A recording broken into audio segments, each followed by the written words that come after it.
Right, morning everybody. Let's get cracking. I'd like to welcome everyone here to the multi-location, that is hybrid meeting of the Torvine County Borough Council Pensions Committee, which is open to the press and to the public on request. This meeting will not be broadcast live. However, a recording will be made available as soon as possible after the meeting has concluded. Please be aware that this meeting is being transcribed only for the purpose of producing the minutes. This transcript will be deleted once the committee approves the minutes. The transcript should not be downloaded by anyone other than Democratic Services. We welcome the use of Welsh language at meetings. I've had no requests for people to speak Welsh today, so this meeting will be conducted in English only.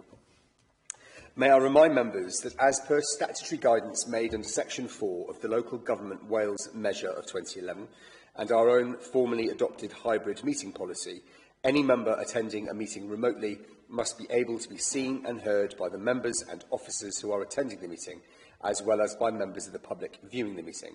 So can I ask you all, please, to use your cameras for the duration of the meeting? That's for you, John and David. Again, please, can all members attending via Teams refrain from using the chat function and instead use the raised hand icon to indicate when you want to speak. Lastly, please remember to keep your microphone muted when you are not talking. So, moving on to the agenda. Agenda item 1, attendance and apologies. Jade. Thanks, Chair. I haven't had any apologies this morning. Excellent. Thank you very much. Agenda item 2, declarations of interest, also with Jade. Thanks, Chair. So, starting with Councillor Hawler, please. I have that you're a contributor. That's correct. Thank you. And Councillor Keat, just to confirm there's no interests. Correct. Thank you. Councillor Williams, I have that yourself and your wife are both in receipt of a pension and contributor to the funds. Correct. Thank you. And then yourself, Chair, I have that your father and 2 other family members are in receipt of a pension and you're a contributor. Yeah, that's also correct. Perfect. Thank you very much. Thank you very much. Moving on, agenda item number 3. Minutes of the Pensions Committee from the 6th of October 2025. This is for members to raise any issues and to agree the minutes. So looking at the members in the room, does anybody have any questions or issues of clarification? Online? No, we'll take those as approved then. Thank you very much. Agenda item number 4, minutes of the special meeting on the 17th of November 2025. Again, this is for members to raise any issues and to agree the minutes. Members happy to agree? Excellent. Thank you very much. Agenda item number 5. These are the draft minutes of the Local Pension Board of the 5th of November 2025 that we receive for information. Although Ian Coleman is here, who's the chair of the board. Ian, is there anything specifically you'd like to draw our attention to? Excellent. In which case, thank you very much. They are noted. Right. First substantive item, agenda item number 6, is the administration update from Joanne Griffiths. Jo. Thank you, Chair. Starting at point 5 of the report, so the current payroll team leader, Sophie Townsend, is set to leave her position on the 4th of January for a new role in another pension fund. Sophie has contributed over 20 years of service to the fund, and she's recognised as a knowledgeable and highly capable staff member. The role of payroll team leader is a pivotal role within the pension fund, overseeing the management of the fund's multi-million-pound payroll, as well as a tri-weekly immediate payments payroll, which pays lump sums, refunds, transfers out and death grants. The post was advertised in November, and Joe Dean, the current senior payroll officer, has been appointed as a new team leader, and a recruitment exercise will be carried out in the new year for the senior payroll officer.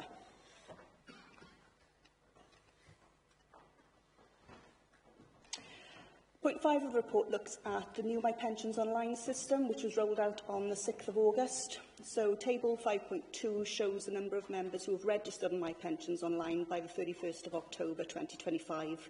And this has been broken down by the number of members registered in the old system and the new system. And the table in 5.3 sets out the number of times members have accessed certain areas of the system between the 6th of August and the 31st of October. As you can see, the video annual benefit statements are the most popular and have been viewed more than 10,000 times. And on average, members spend around 10 minutes on My Pensions online per session, and it's been accessed from over 44 different countries throughout the world.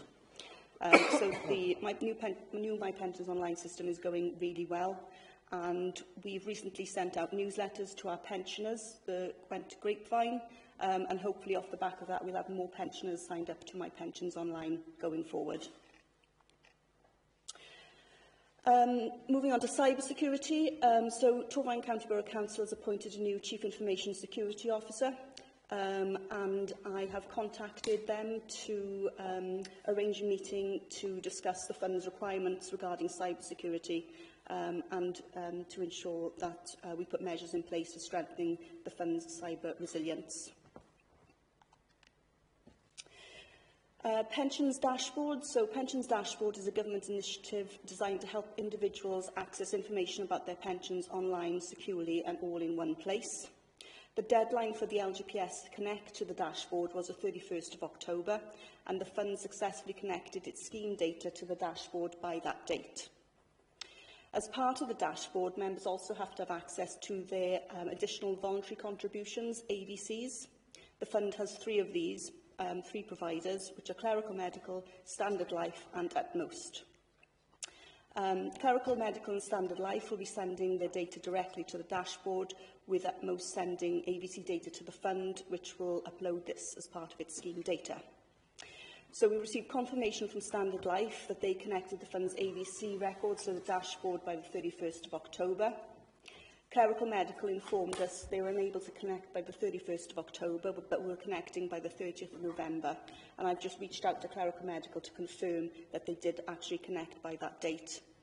And then finally, Utmost, we are waiting on some updates from Hayward, the pension administration system provider, to enable us to send Utmost AVC data to the dashboard. So we're still working on that.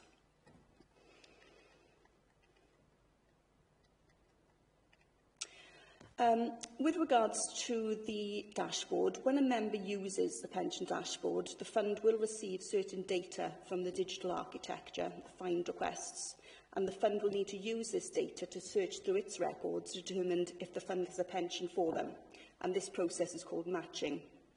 So the fund needs to decide what data it's going to use to match members to the pension based on the fund's data quality and availability. And it is expected that this matching criteria will evolve over time. In 2022, the Pension Administration Standards Association, PASA, released guidance on data matching convention, which has been incorporated into the integrated service provider. The integrated service provider is a third-party service that facilitates the connection between the pension fund and the dashboard. In July 2025, PASA issued an updated edition of its data matching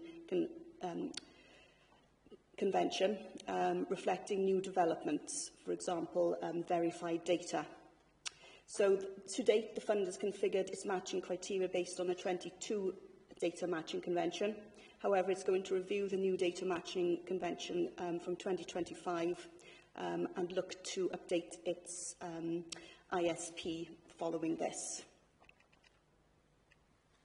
So when a member logs into the dashboard, they will use the government's new One Login service, and this will be used for identify verification for dashboards. Some data on the find requests will be obtained directly from the One Login account and cannot be edited by the saver. The following four attributes in 7.12 are items that will be verified as part of the identity verification process, and these include first name, surname, date of birth and email. Members can also provide mobile number and postal addresses, and these will be verified if these are provided. The saver also has the opportunity to provide additional information like alternative names, surnames, emails, phones, address and NI number. So 7.15 of this report sets out the fund's matching criteria. So it sets out what matches will be a full match and will result in data being returned to the member, which will produce possible matches where the member will need to give the fund more information before they can connect to their data, and also no matches where the member won't have any data returned to the dashboard. So, as I said, the fund will be updating its matching criteria once it's reviewed the new criteria and the fund's ISP has been updated. However, the pension regulator does expect matching criteria to change and evolve over time, and we will use the suite of reports that we have from our dashboard to check the matches that we're getting and possibly amend this going forward. Although the fund had to connect to the dashboard by the 31st of October, this isn't actually available to the general public yet. The pension regulator will be giving the industry 6-month notice before it's actually rolled out to the public. Moving on then to point 8 of the report. This covers a consultation, access and fairness. So in July 2025, the Ministry of Housing, Communities and Local Government launched a consultation on changes to the local government pension scheme. The consultation included 52 questions covering 7 areas, and the proposals include changes to addressing survivor pension and death grants, addressing the gender pay gap, collecting data on members opting out of the scheme, changes to forfeiture, technical changes to how McLeod Remedy operates, a number of miscellaneous changes including 5-year refunds, and the administrative impact of these proposals. So the fund has worked closely with colleagues across Wales to develop an all-Wales joint response to the consultation, and this is available in Appendix 1. Overall, the fund is broadly supportive of these changes. However, there are concerns that there will be increased administrative work due to these changes proposed, especially regarding backdated survivors' benefits. And these will impact teams already engaged with a number of ongoing projects such as McLeod rectification and dashboards. The Ministry of Housing, Communities and Local Government have also just issued another consultation, Access and Protection. And this consultation covers the normal pension age. Normal pension age is increasing to 57 from April 2028, and the Government is proposing that it allows certain members to continue to access their LGPS benefits before age 57. It also includes changes to councillors and mayors. Councillors in Wales already are members of the LGPS, but England, they're not eligible to join, so the proposals are suggesting councillors in England are able to join the LGPS scheme again. Academies in the LGPS, which is only applicable in England, and also new fair deals. So these are protections for members who are transferring employers. The consultation is open for 10 weeks and it closes on the 22nd of December, and we're proposing once again to respond to this on an all-Wales basis. So I invite any questions. Thank you, Joanne. Just to clarify on that last point about the retirement age, the suggestion from government is that 57 becomes the earliest possible age at which a member of LGPS could draw down part of their pension. It's not, that's not, I mean, it's just from the way you phrased it. There's no suggestion that the retirement age will be 57. Yes, that's correct. And then there'll be protections for people in LGPS to access it from age 55. Excellent.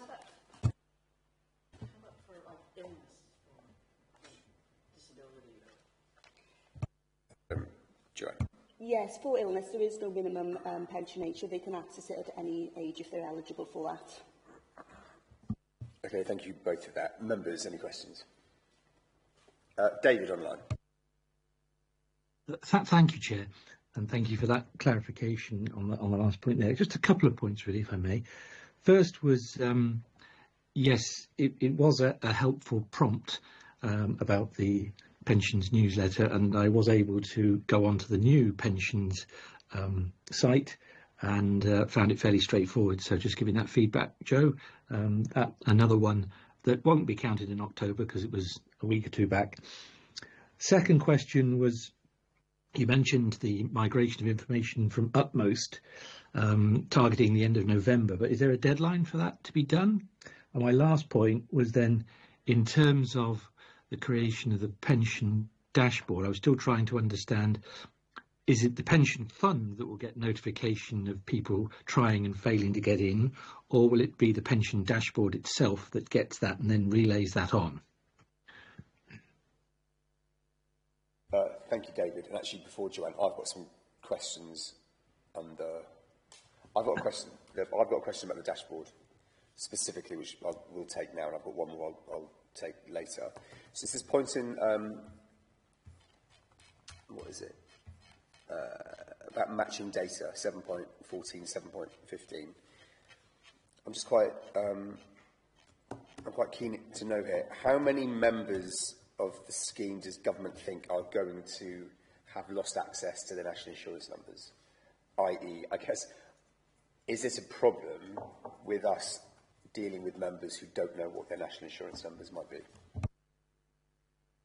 Okay, thank you.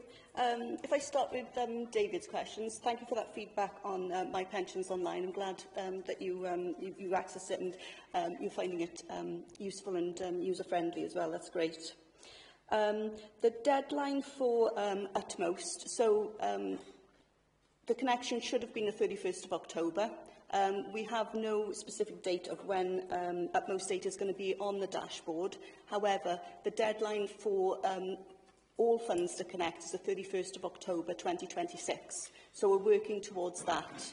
And I know that the pension regulator is aware of issues that funds are having with ABC providers, and they are taking a pragmatic approach to that, and the fact that they cannot always connect by the deadline that the scheme has been provided with. But I will keep you updated with updates on how we're progressing with that as we go forward. Thank you. With regards to notification about not being able to access the dashboard, so those notifications will come through to the fund. So we will have regular reports to let us know how many records have matched, partially matched, and not been able to match. And if we do have partial matches, then they will come directly through to the fund, and we will deal with the members on an individual basis.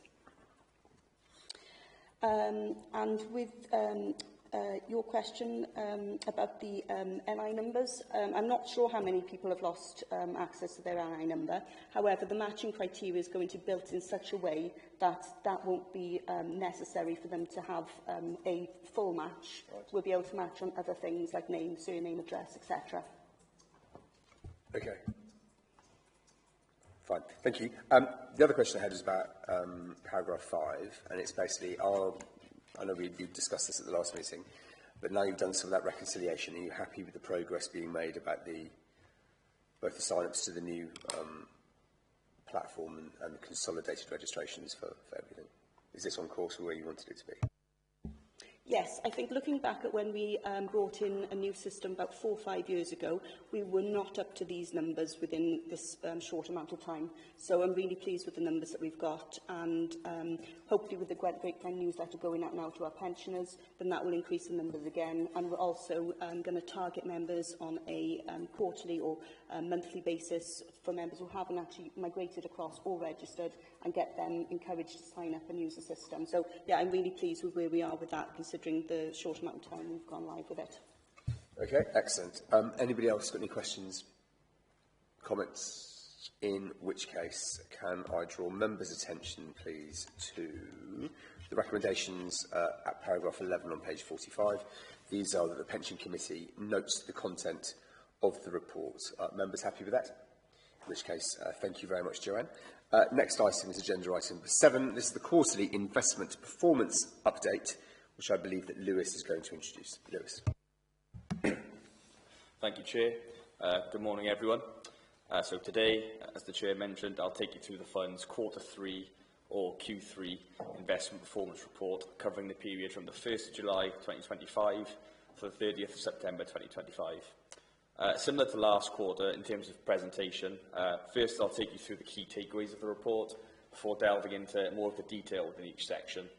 I'll pause periodically to allow for questions, but as always, please feel free to interrupt me at any time. So firstly, as I mentioned, I'll touch on the executive summary. So in terms of overall fund performance in Q3, the fund delivered a positive return of 6.97%, which outperformed the benchmark return by 0.2%. In monetary terms, the fund's value grew by approximately £317 million, taking the total fund value to over £4.9 billion at the end of September. Over the past 12 months, the fund returned 12.9%, slightly behind the benchmark over this period. Next, looking at asset class drivers for Q3.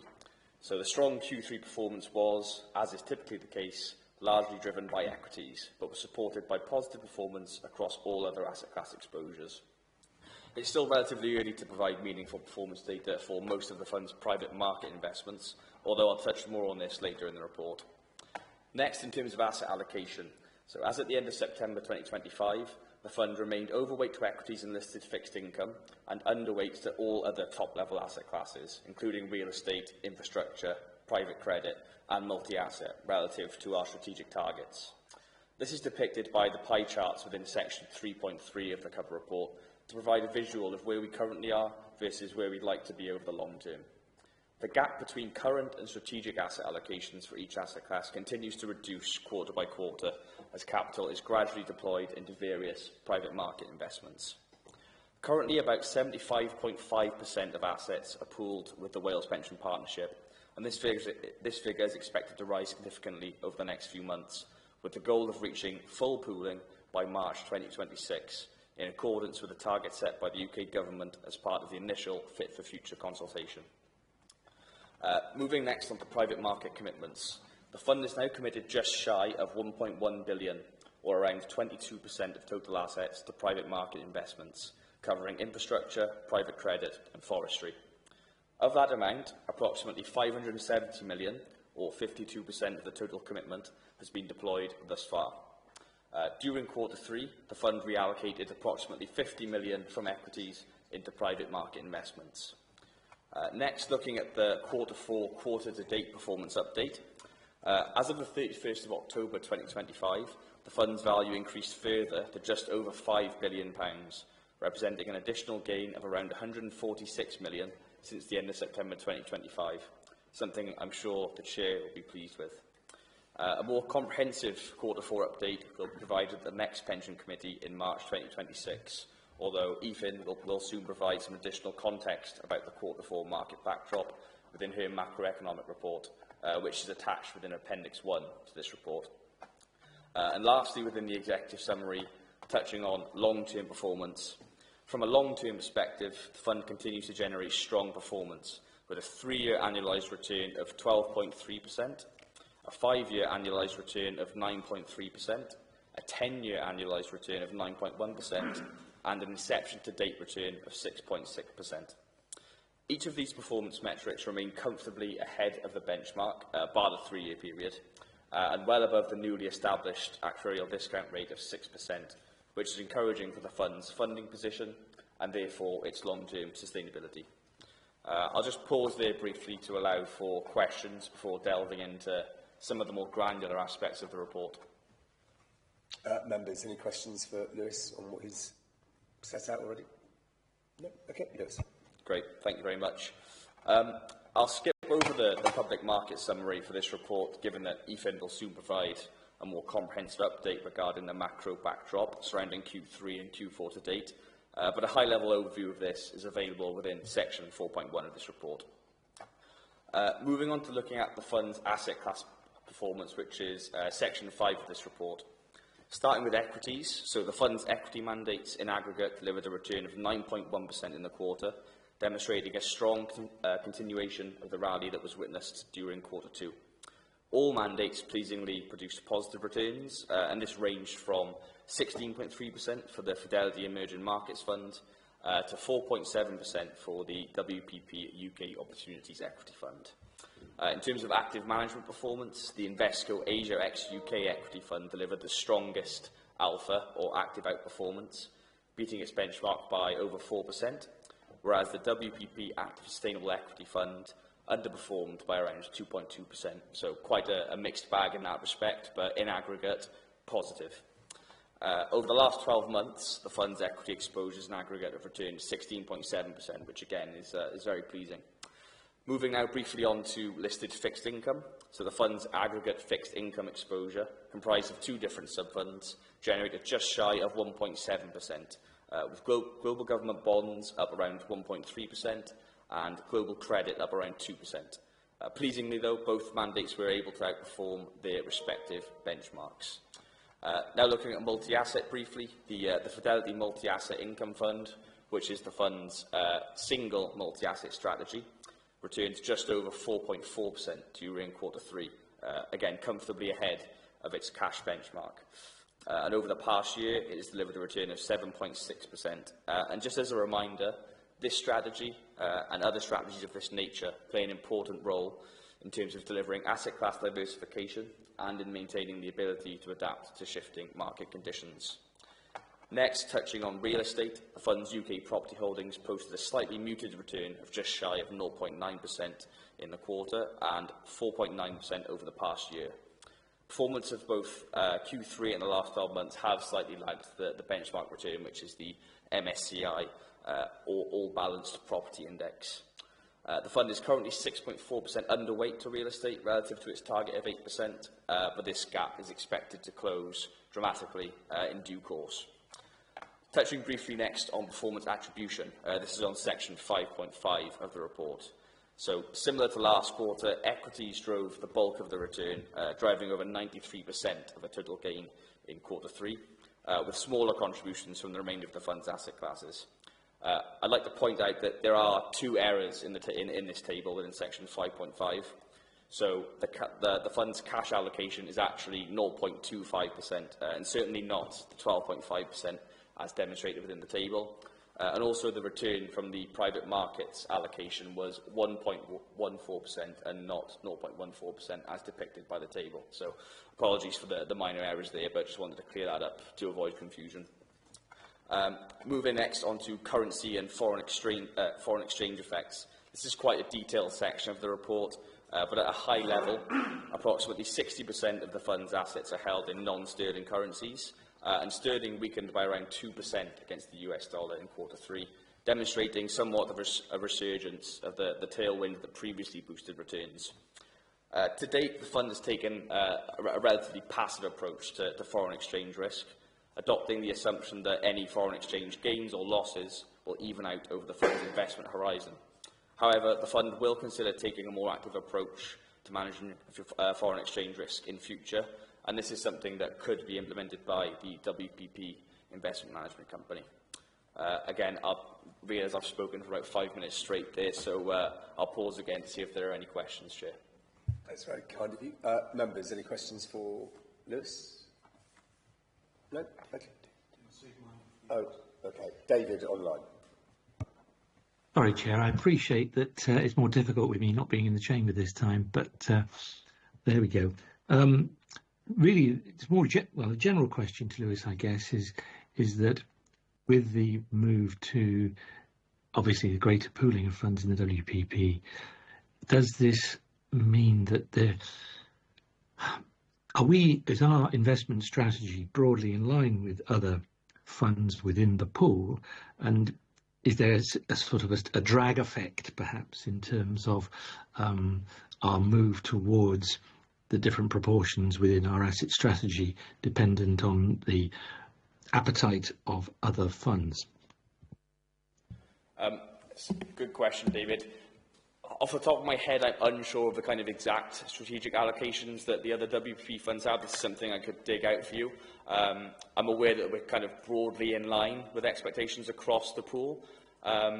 In terms of whether that will be a drag on performance or not, I'd probably invite Alex or David or perhaps Betty to comment there. Do you have any further comments? Well, I'll take Alex first, then David, Betty, if you want to jump in. Yeah, thanks. I think, obviously, as we've talked about, Councillor Owens, one of the key changes that are coming down the track is that the implementation of strategy moves to the new entity, but the setting of the investment strategy and broadly the strategic allocation remains with the committee. So, as Lewis says, I think broadly, I would say broadly we are all in line, but there is always going to be local discretion to set strategy based on those preferences. So I think the challenge has been for pooling in general, and I think it will continue, although government are doing what they see they can in terms of encouraging it, is to try to work more collaboratively between pool company and its underlying authorities to find solutions that generally do scale propositions so that we can, over time, I suppose the company over time will have more of an active role in trying to bring all these assets into the pool company. But so that's something that I think we will be discussing a lot more in the next 12 months or so. But for now, what I would say is generally we are broadly in line in terms of strategies. That's reflected in the fact that 3/4 of assets are pooled. But it's that distinction between the role of the committee and the role of the company between strategy setting and implementation that I think is important, and that will always create a little bit of a challenge there.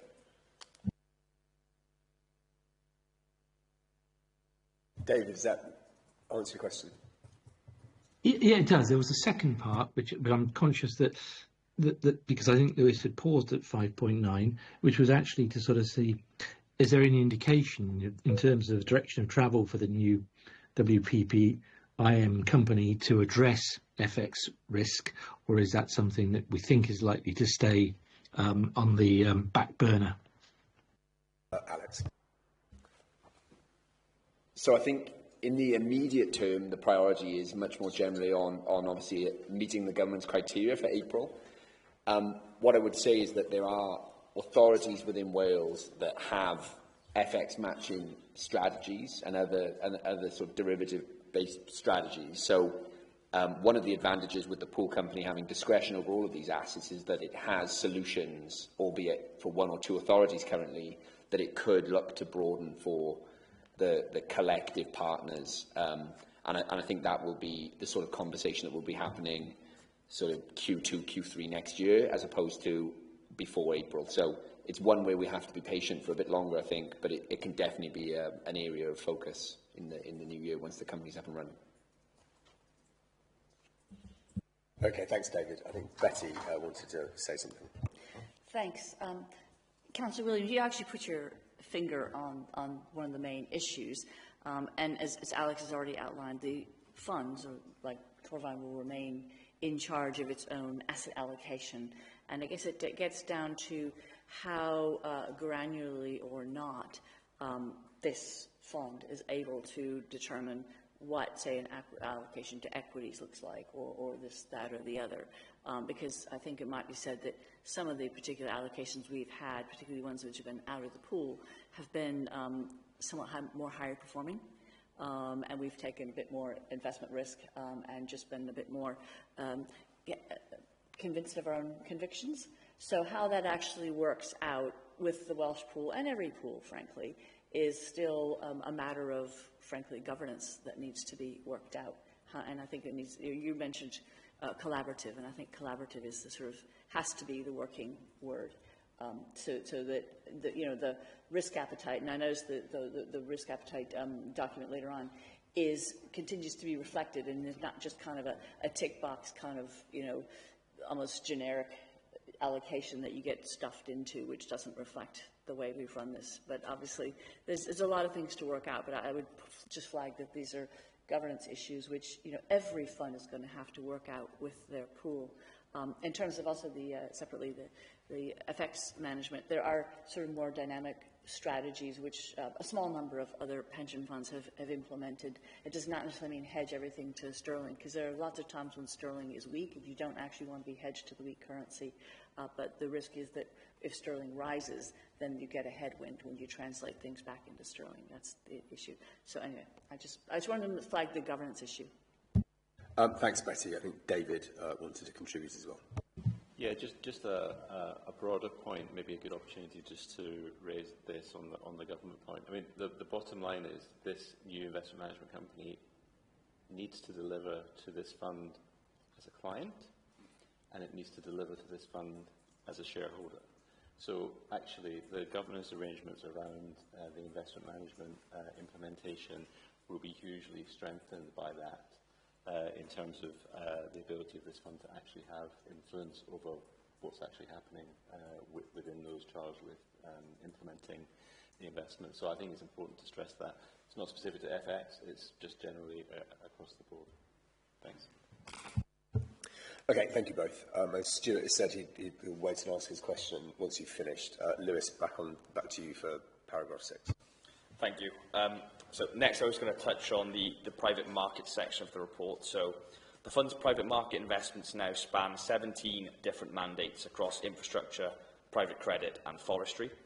As mentioned within the executive summary, around 52% of committed capital in private markets has been deployed thus far. Some mandates have delivered modest positive multiple on invested capital figures, for example, certain infrastructure funds, while others are still ramping up. We remain mindful that private market returns take time to mature, so expectations to stay focused on the long term rather than the sort of short-term performance depicted by those figures in the table in section 8.1. No new commitments were made during the quarter, but as mentioned previously, an additional 50 million was reallocated to various private market projects, as outlined within the table in section 8.1, denoted by the net capital called column. I'd like to draw your attention to point 8.3 within the report.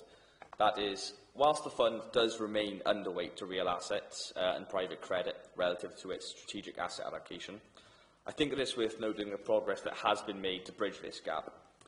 Since the Pension Committee agreed the fund's revised SAA, or Strategic Asset Allocation, in December 2023, the fund's exposure to private markets has increased by over £450 million in nominal terms. So the fund's underweight position can therefore partially be explained by the fund's growth in value during the last 2 years, where increases to the value of other asset classes, predominantly equities, has resulted in lower apportionments for other asset classes such as infrastructure, real estate and private credit. And I certainly don't think that is a bad problem to have. Penultimately, I'll touch more in detail on the fund's Q4 quarter-to-date performance. As mentioned previously, as at the end of October, the fund's value had risen to over £5 billion for the first time ever. The performance of global markets in November 2025 wasn't quite as rosy as Q3. We don't yet have those numbers to hand, although a more comprehensive breakdown of the Q4 performance will be provided to the Pension Committee in March 2026. I'd like to reiterate that the fund is well positioned to benefit from market rallies, but does remain suitably diversified to mitigate any of the short-term effects of a potential risk-off environment. For this reason, it's important to keep focused on how the fund's various allocations can capitalise on current market conditions, rather than focus unduly on one quarter's or 1 year's performance. And lastly, to sum up this quarter's investment report, the fund achieved a 6.97% return in Q3, outperforming its benchmark by 20 basis points. The fund's value increased by 317 million during the quarter, and by a further just shy of 150 million in the first month of Q4, bringing the fund's value to over 5 billion as at the end of October 31st.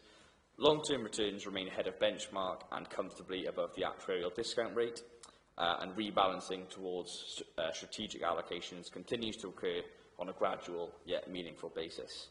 I appreciate that was probably a fair bit to digest, but I'll now open up the floor to any questions before passing on to Ethan to talk through her macroeconomic report. What I'm going to do briefly first, if you allow me, Stuart. Betty, is there anything further you'd like to comment on the domestic report? Stuart, and I've got a couple of comments. Thank you, Nathan.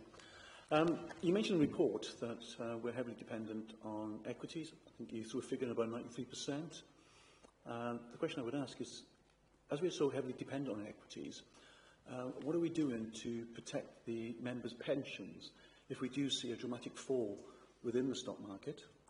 And the supplementary question to that would be, is there a reason why we are, why we're so heavily dependent on equities? And I think you also mentioned as well, we are moving more over towards assets, given that, I'm not throwing anything in the spanners, that if we chucked all the money in gold in the last 5 years, it would have doubled, yes? And we just seem to be, in my mind, very heavily exposed in equities, and we're going to move a bit quicker to the assets. Am I making sense? Go on, Lewis, you go first. Yeah, I'll take a first stab. Good observation, Stuart. I think I partially touched on that within the statement I made about the fact that equities have grown so much over the past 5, 10, 15 years, that the apportionments towards other asset classes, despite in nominal terms increasing our exposure quite significantly, we still appear to be quite overweight. I think historically the fund was generally pretty overweight to equities relative to other funds across the LGPS, but as part of the 2023 strategy review and the review before that, there was kind of a push towards reallocating that equity exposure in favour of some other asset classes like infrastructure, like private credit, like real estate, to try and diversify the risk away from equities.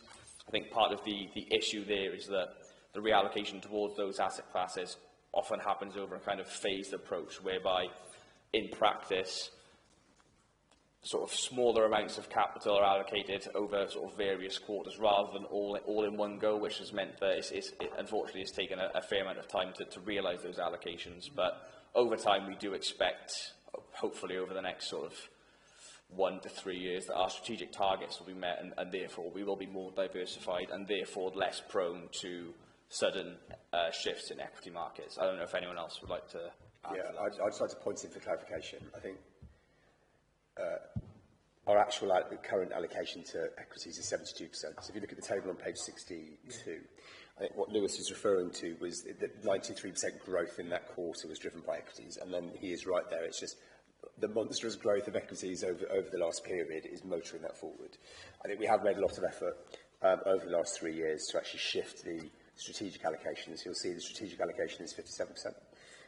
So we are still overweight, which is the whole point. But then this is also coming back to the other point that Lewis is making about the private market allocations. That is why we've actually taken such a view to diversify into the impact in the infrastructure space to ensure that we're not so heavily exposed, as well as actually having taken a view that we think that is a good thing in itself. That's also one of the reasons why we've taken that view is to diversify. So I'll take Stuart again, then Betty. As you mentioned, private investments, yes. What are we going to do when it comes to private investments? And as we move towards this private investments we've been doing, how we monitor the performance of these private investments, and that the vehicles that we're using are not just promising jam tomorrow, if you understand what I mean. So, I mean, I will hand over to Betty and Alex. How are we going to monitor them? Well, the reality is these will all be migrating over to the investment management company alongside with the strategic sort of management of all of the entire portfolio. But actually coming back to some of the things that David mentioned earlier on, if you are part of the reason, I mean, we between them, Betty and Alex did an awful lot of due diligence before we went anywhere near the private market allocations that we've made outside of the pool.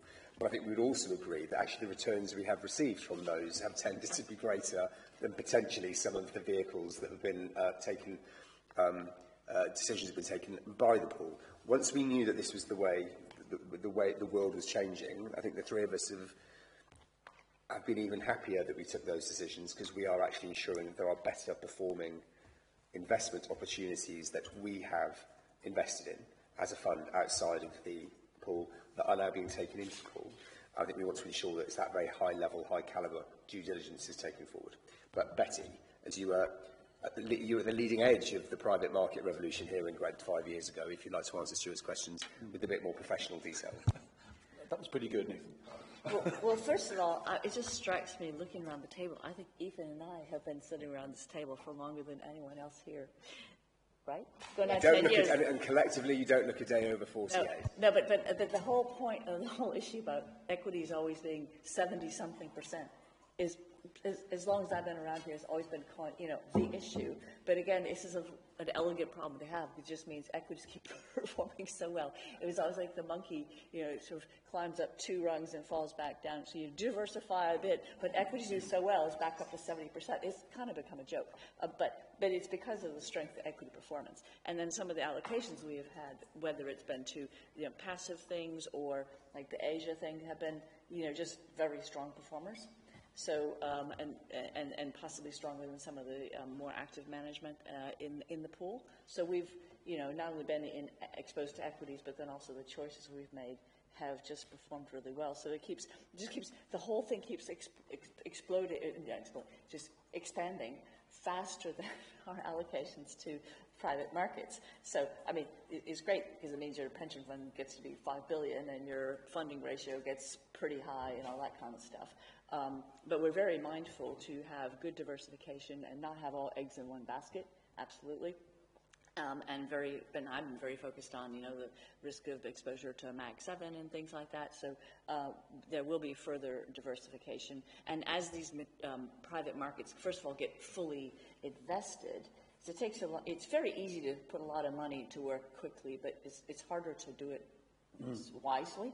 And I think this is the issue. It takes a while to actually find the right, you know, investments, do the due diligence. I mean, some of the things like I don't know if you've been to Abbeville or to Uxmouth. You know, those are investments in our portfolio. And I think some of the things that we've done, and we've actually brought along the rest of the pool, whether it's Grosvenor, Oive, or for example in the forestry and Gresham House, we've actually managed to bring along some of the other Welsh funds. So that will kind of, some of the ideas we might have been earlier on are getting into the pool because we spotted them and we got into them. So I think it's a real collaborative effort. Oh, I do appreciate it's very difficult to get the balance right when, I mean, for instance, I know we've got a lot of investments in the US stock market and so forth, which clearly in the last 17 years have been a very wise choice, given that the US economy has grown by 80% and the UK and Europe by 30% during that period of time.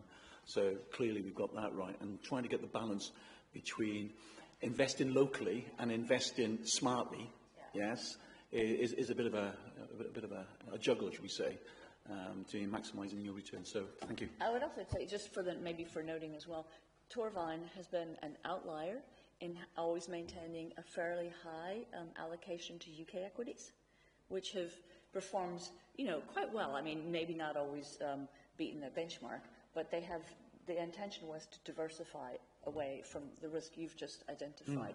So even when it was not very fashionable to have an allocation to UK equities, I think within the pool, we and one other fund have an allocation to UK actively managed equity fund. We're 2/3 of that or something like that.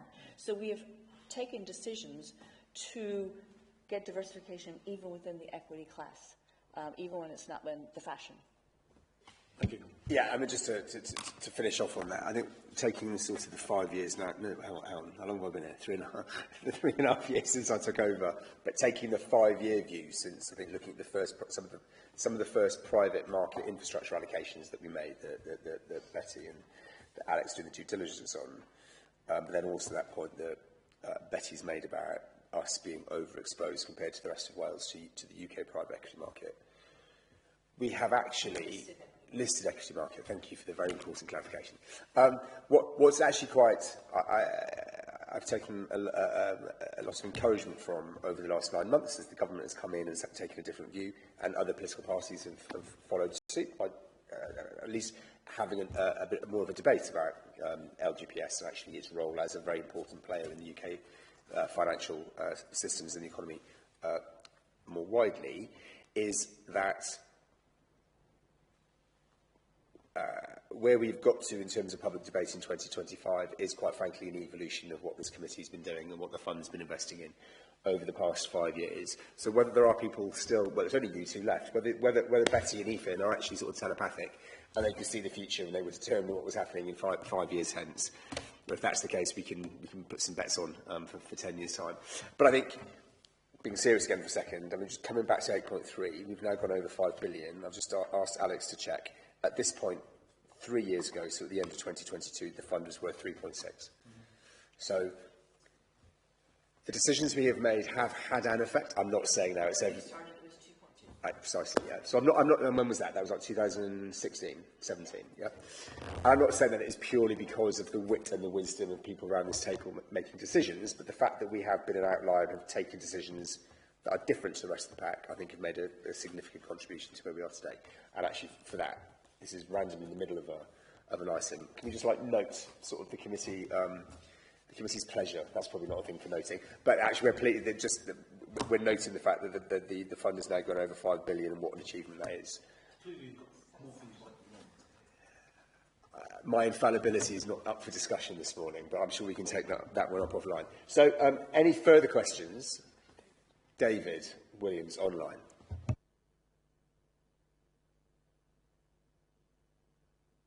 Sorry, Chair. Yeah, I think you've said some of the things. I was simply going to make much the same point, that in the time that I've sat on this committee, I've seen the progress and movement, the importance of due diligence in taking the steps, but the willingness also to be prepared to make those decisions.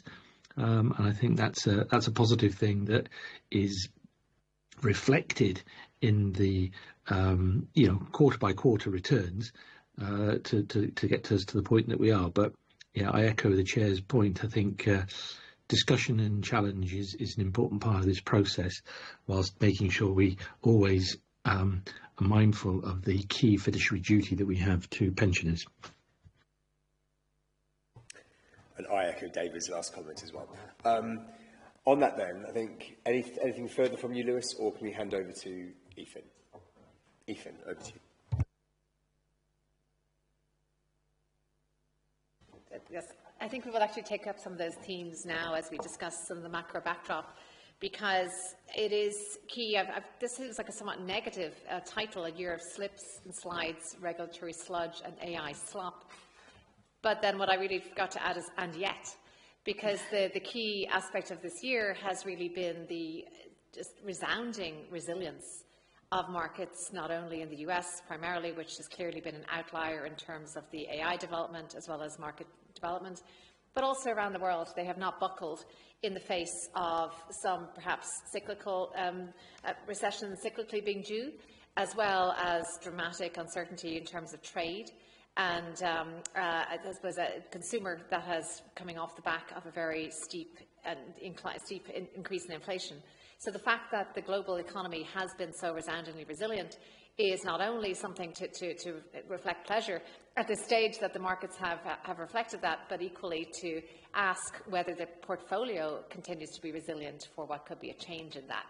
So in terms of talking through, there really are two kind of pathways here. As we look at the past year, we look at the UK as a UK-based fund in terms of the budget, some of the hand-wringing that is going on in the UK around, up till now, a persistent level of inflation, as well as the fact that the economy did seem to be struggling and sputtering when it comes to the consumer well-being.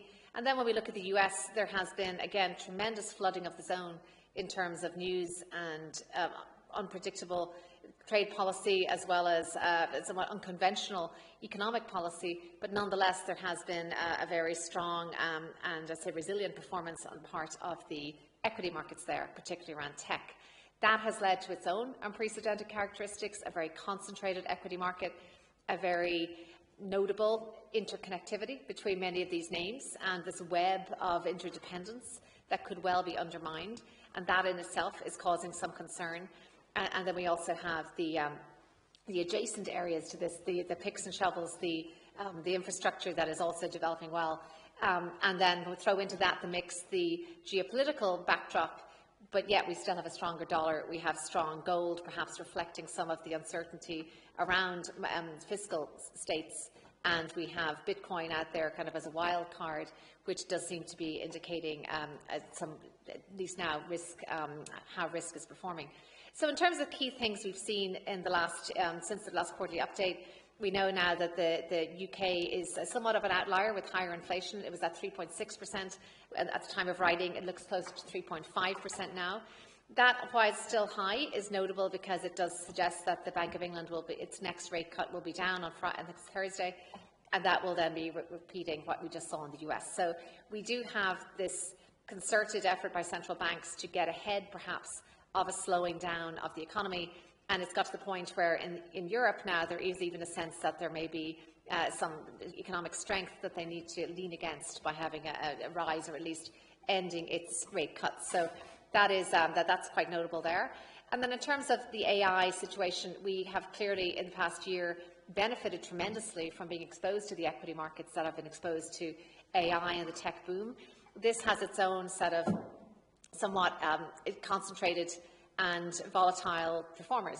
And this means that the equity growth that we're used to, that we've got 70% plus of our portfolio in, we do need to consider whether that will be even more volatile going forward, given how concentrated that is. And there are some, the belief that a picture tells 1,000 words. I'll really just focus on some of the pictures here, but to make some of the points. So I'd say the first point to look at page 69 is electricity. Clearly, we're all focused on the inflation, but also the role that energy plays in that. And this is going to be an interesting, I'd say, more populist item, because this seems to be the area where it is not a discretionary spend typically on electricity and heating. This is a US chart, but the same could apply elsewhere.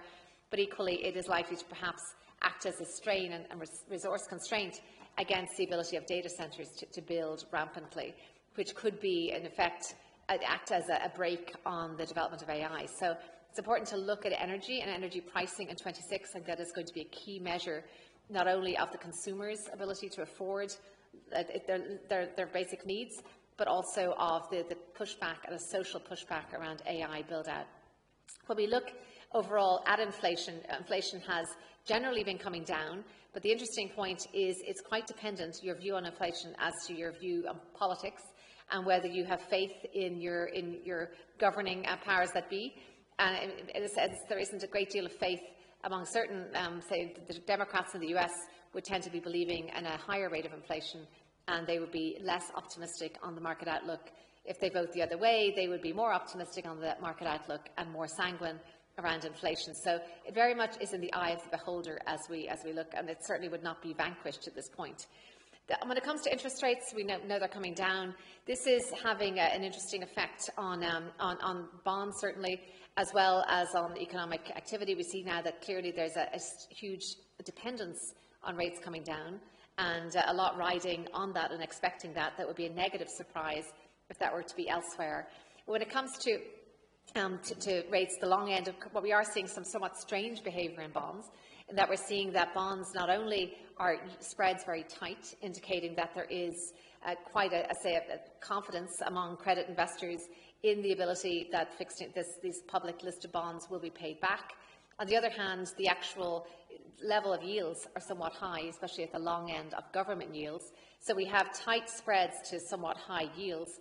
And why do we still have the situation that gilts and other government bonds around the world are still trading at somewhat high yields? Is this indicating a lack of confidence in governments to manage their way out of the debt problem? Is this why gold has, as you noted, got to such high levels? Because there is just lack of confidence. So I think we need to circle back. This fiscal, we talk about fiscal creep in the UK budget, but we have this fiscal just budget problem that is creeping around the world, and whether this is something that is being completely overlooked, a can kicked down the road, a kind of a nagging concern that could well undermine markets at some point. Moving to equity markets, it's been a very strong year, not only in the US. We've already spoken about how strong it's been for our portfolio. I'd say the concerns we would have around that continue to be concentration, in that we know that the top 10 stocks are now representing 40% of the stock market.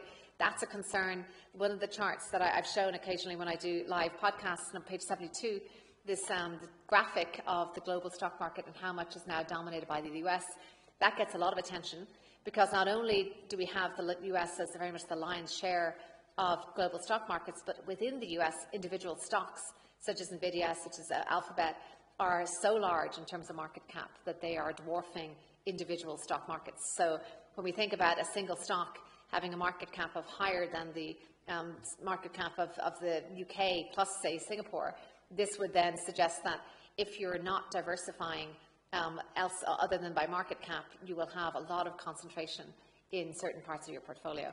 So I think there may be a performance in equity markets that looks quite different going forward. Fixed income, not the most exciting area given the yields where they are, although I will say with government bond yields being where they are, there is a certain amount of cash is a safer place to perhaps put money today as dry powder. That has been somewhat better. Just want to address that point about gold. It is true that gold has been thriving among the uncertainty, and it has, as you mentioned, been up close to between 50 and 60% year to date, as well as silver being similarly high.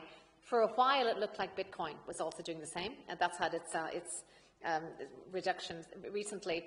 But this has been a representative that they're not only of technical buying, central banks buying gold, but also a reflection that gold has been seen as a substitute for fiat currency, seen as been a safe haven.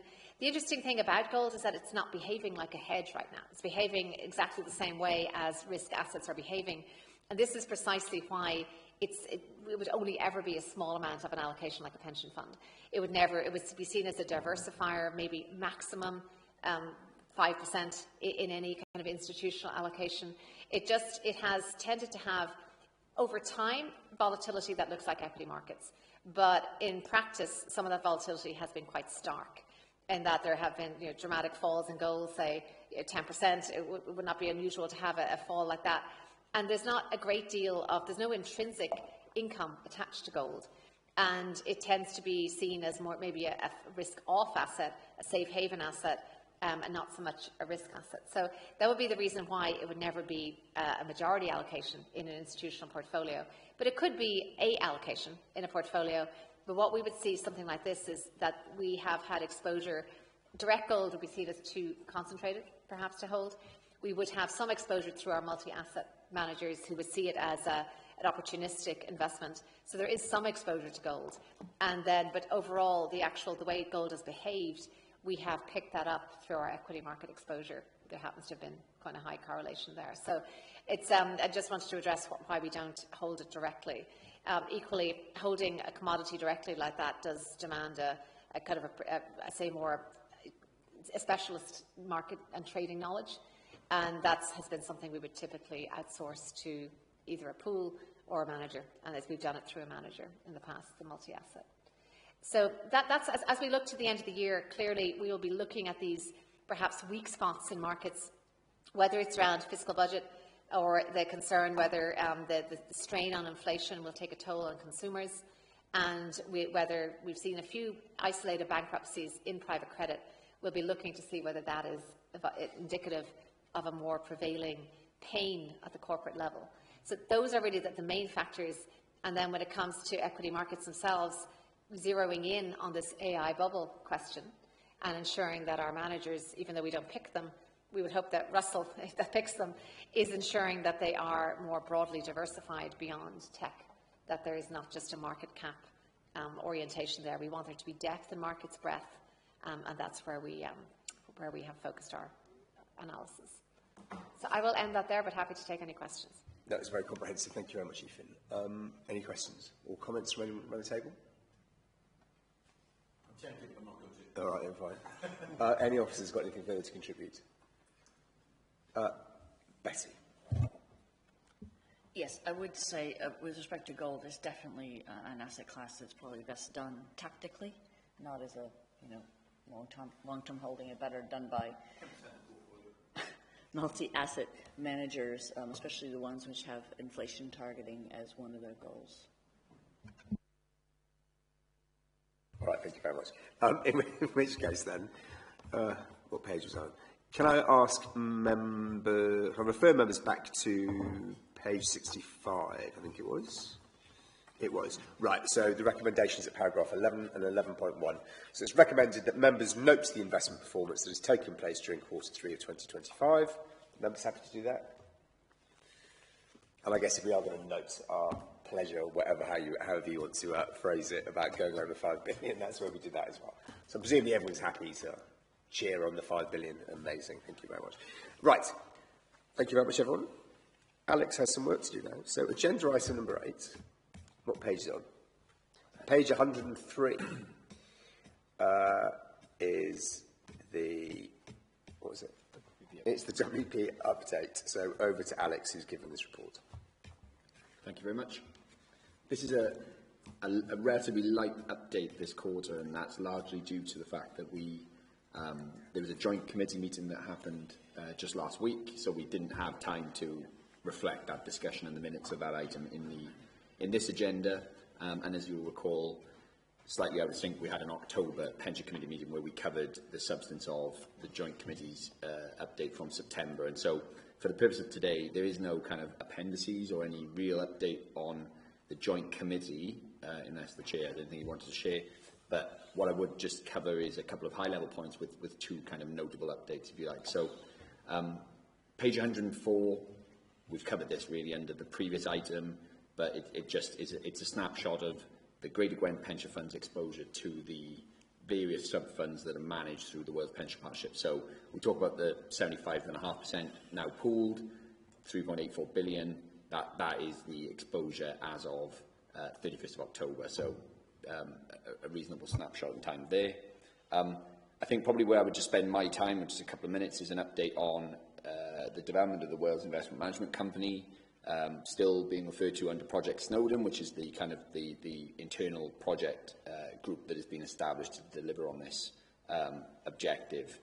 And that's sort of the bottom page 104 into 105. So, as you know, the priority here is to establish this new entity. Needs to be operational by the 1st of April 2026. In order to do so, it requires kind of a lot of detailed objectives, but 2 or 3 very broad objectives. One is to obtain the authorisation needed from the FCA in order to manage investment assets, so the implementation of, but also to give advice.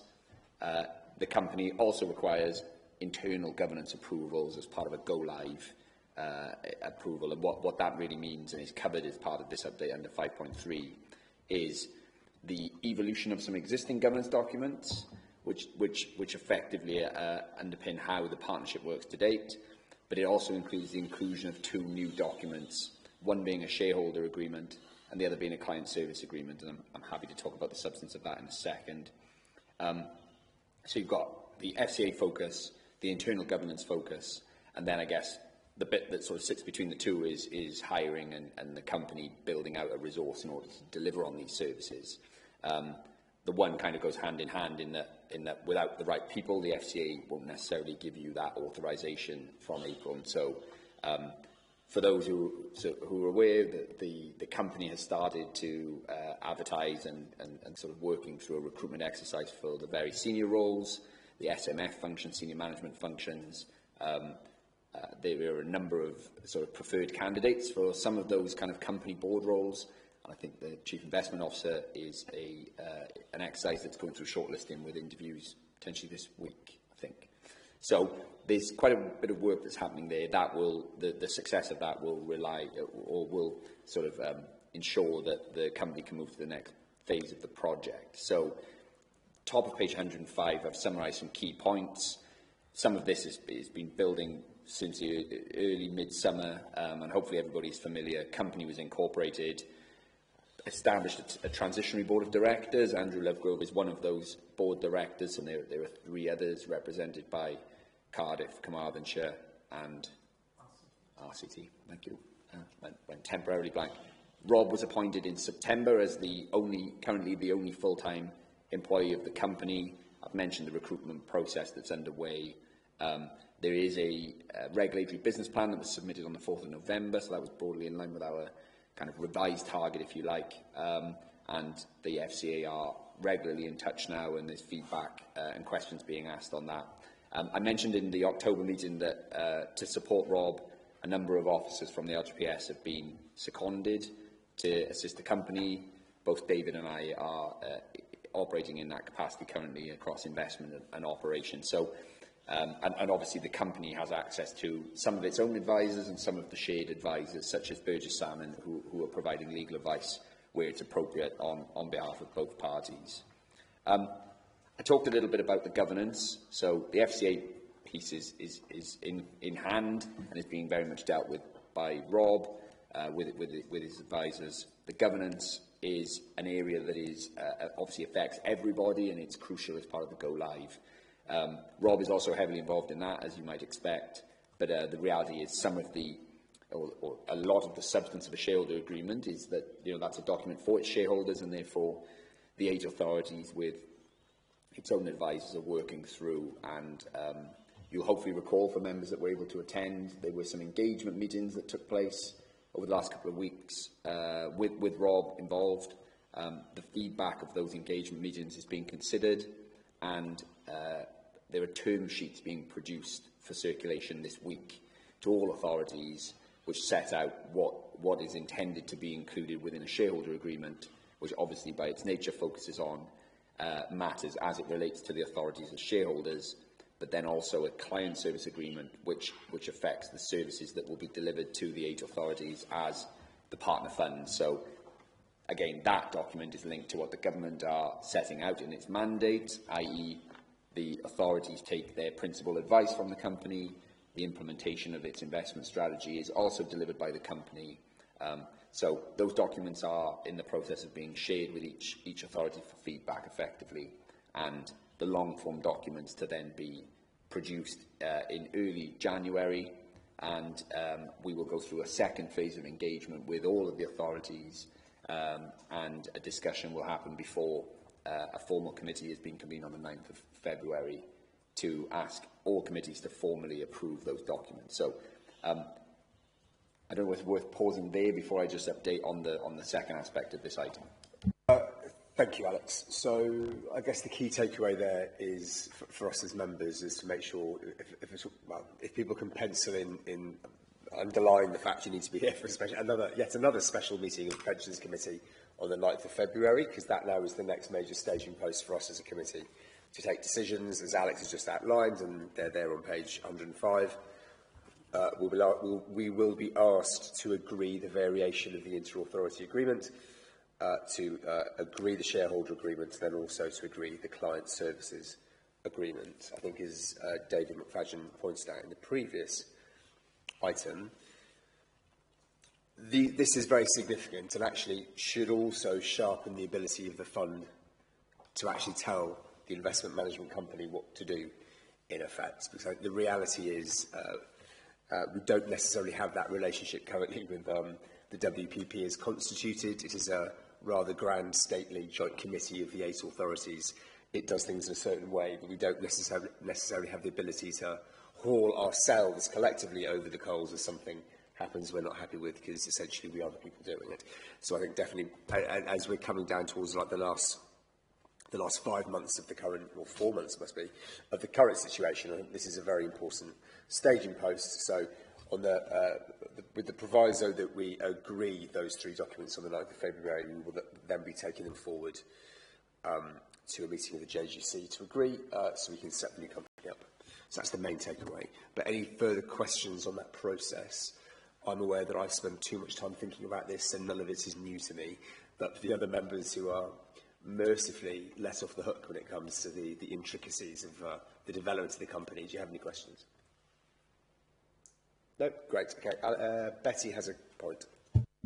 I just wanted to underline this is really the heart of the matter, because now the IMCO is supposed to be providing advice to you. Previously, they didn't provide advice. Yeah. So it changes the whole dynamic.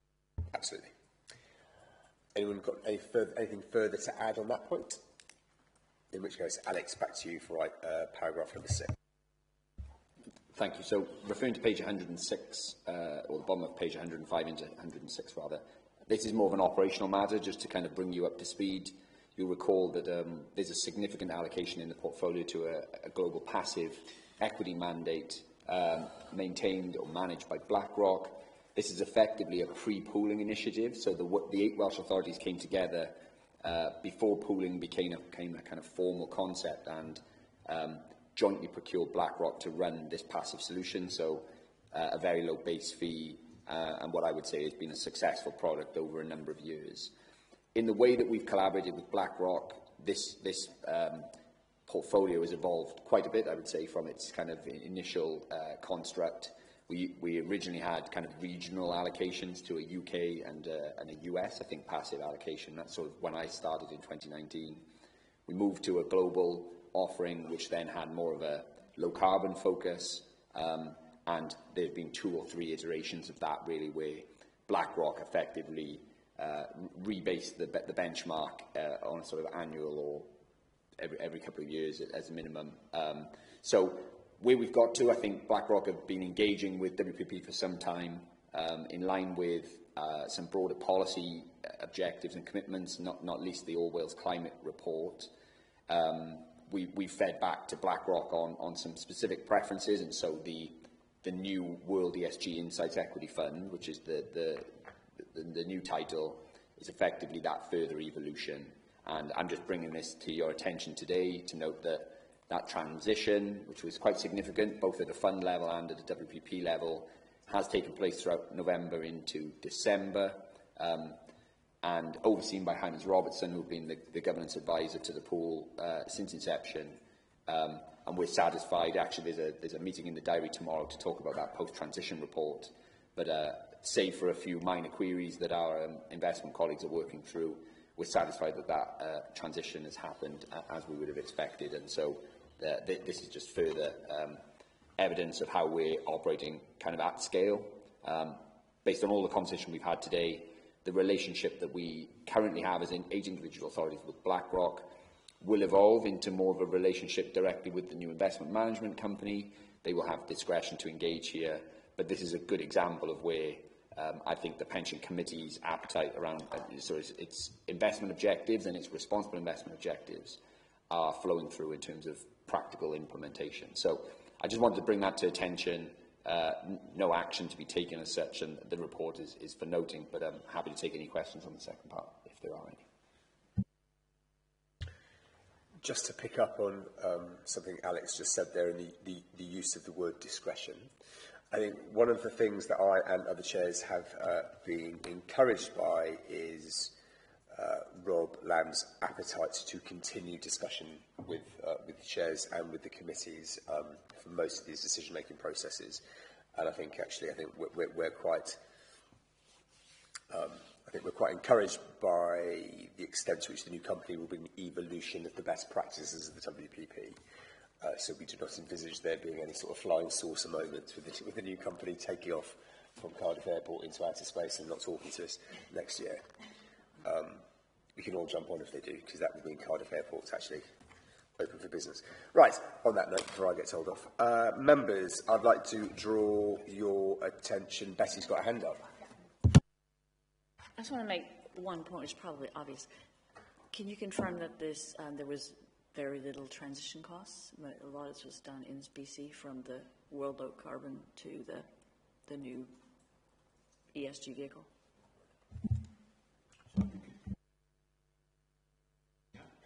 I assume this is mostly done like pouring the same stocks from one vehicle to another, so it's not like buying and selling. So this is all called transition costs. So those are quantified, but I assume that, the vast majority of this just went from one vehicle to the other.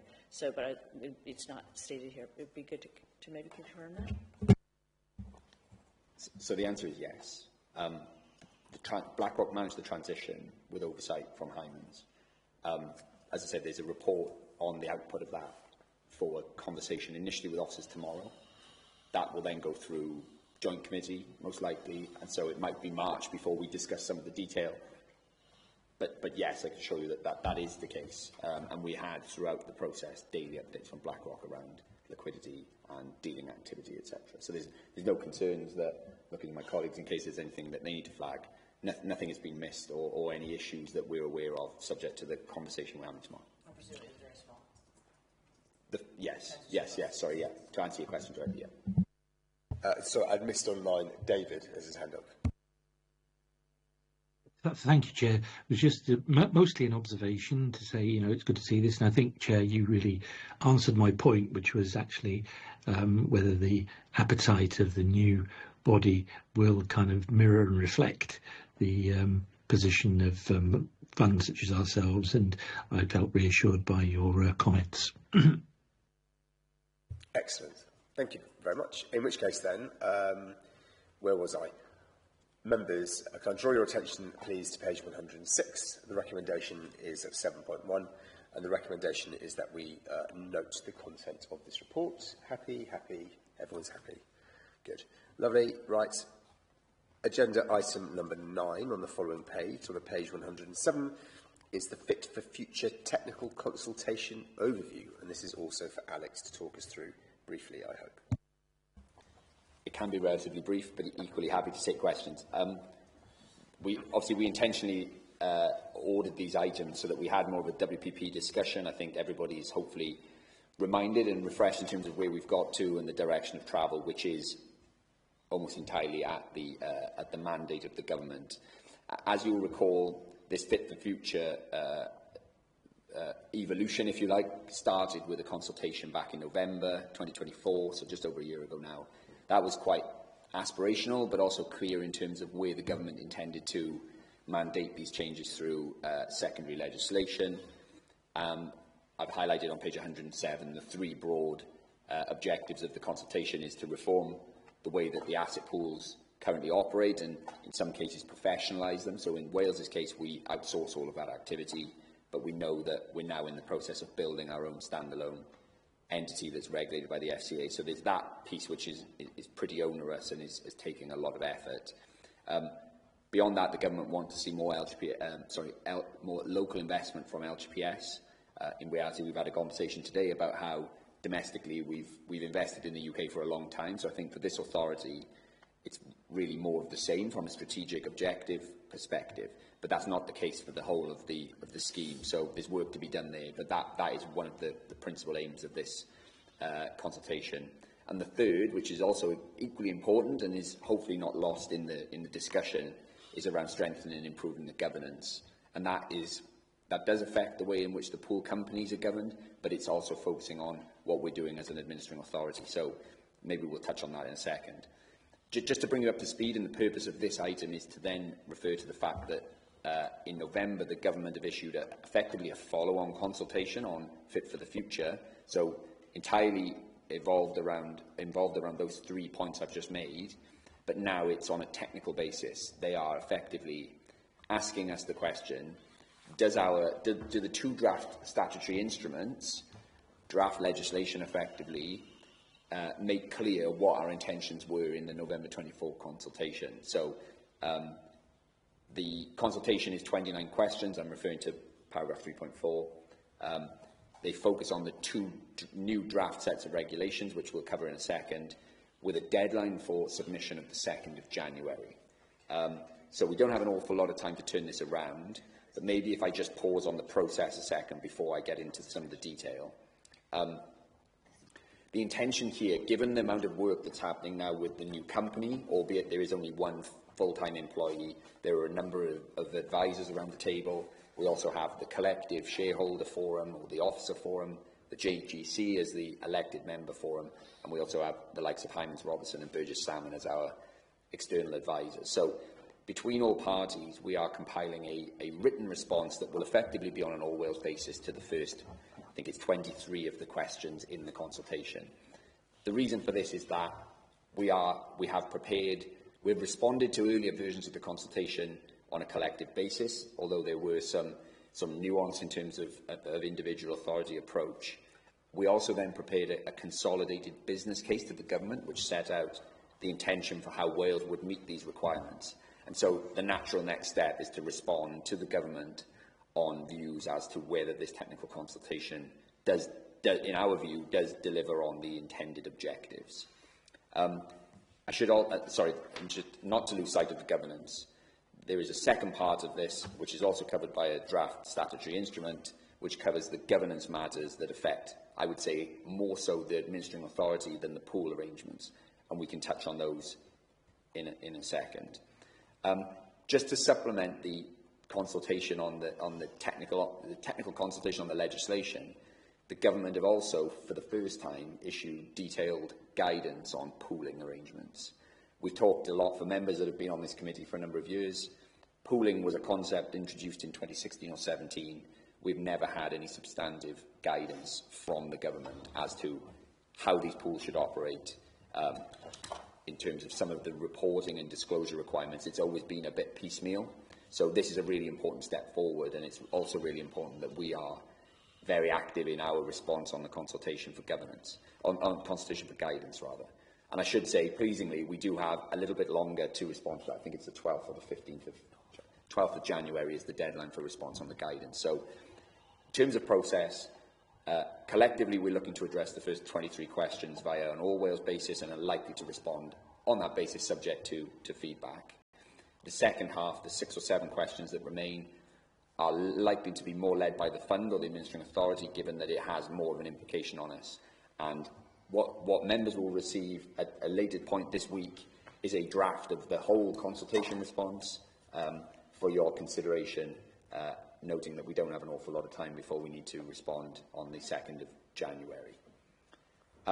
So that's all the process. That's the substance of what we've got to. I was just going to spend a couple of minutes going through the kind of two key parts of the technical consultation. This document doesn't cover the guidance. That kind of came through quite late in the day. We didn't have time to really incorporate it in papers. But I am reassured, having read some of it myself, save for one kind of material point that I will raise in a second, it's broadly in line with what we would expect, and I think the guidance is considered to be helpful to us, although we will obviously respond where we feel that there is more clarity required. So with that in mind, technical consultation, two key draft statutory instruments I've referenced. The intention is that, as part of the pensions bill, this will become secondary legislation in April or ahead of April, so that the pool companies are then legislated to make the changes that we've talked a lot about over the last 12 months. Broadly, they're listed, on the top of page 108, and they replace existing, so in the case of the investment regulations, they will replace 2016 regs, and the governance will replace 2013 regs. So as you can see, probably quite well overdue that you're sort of looking at 10 and 13 years of updates to the regulations.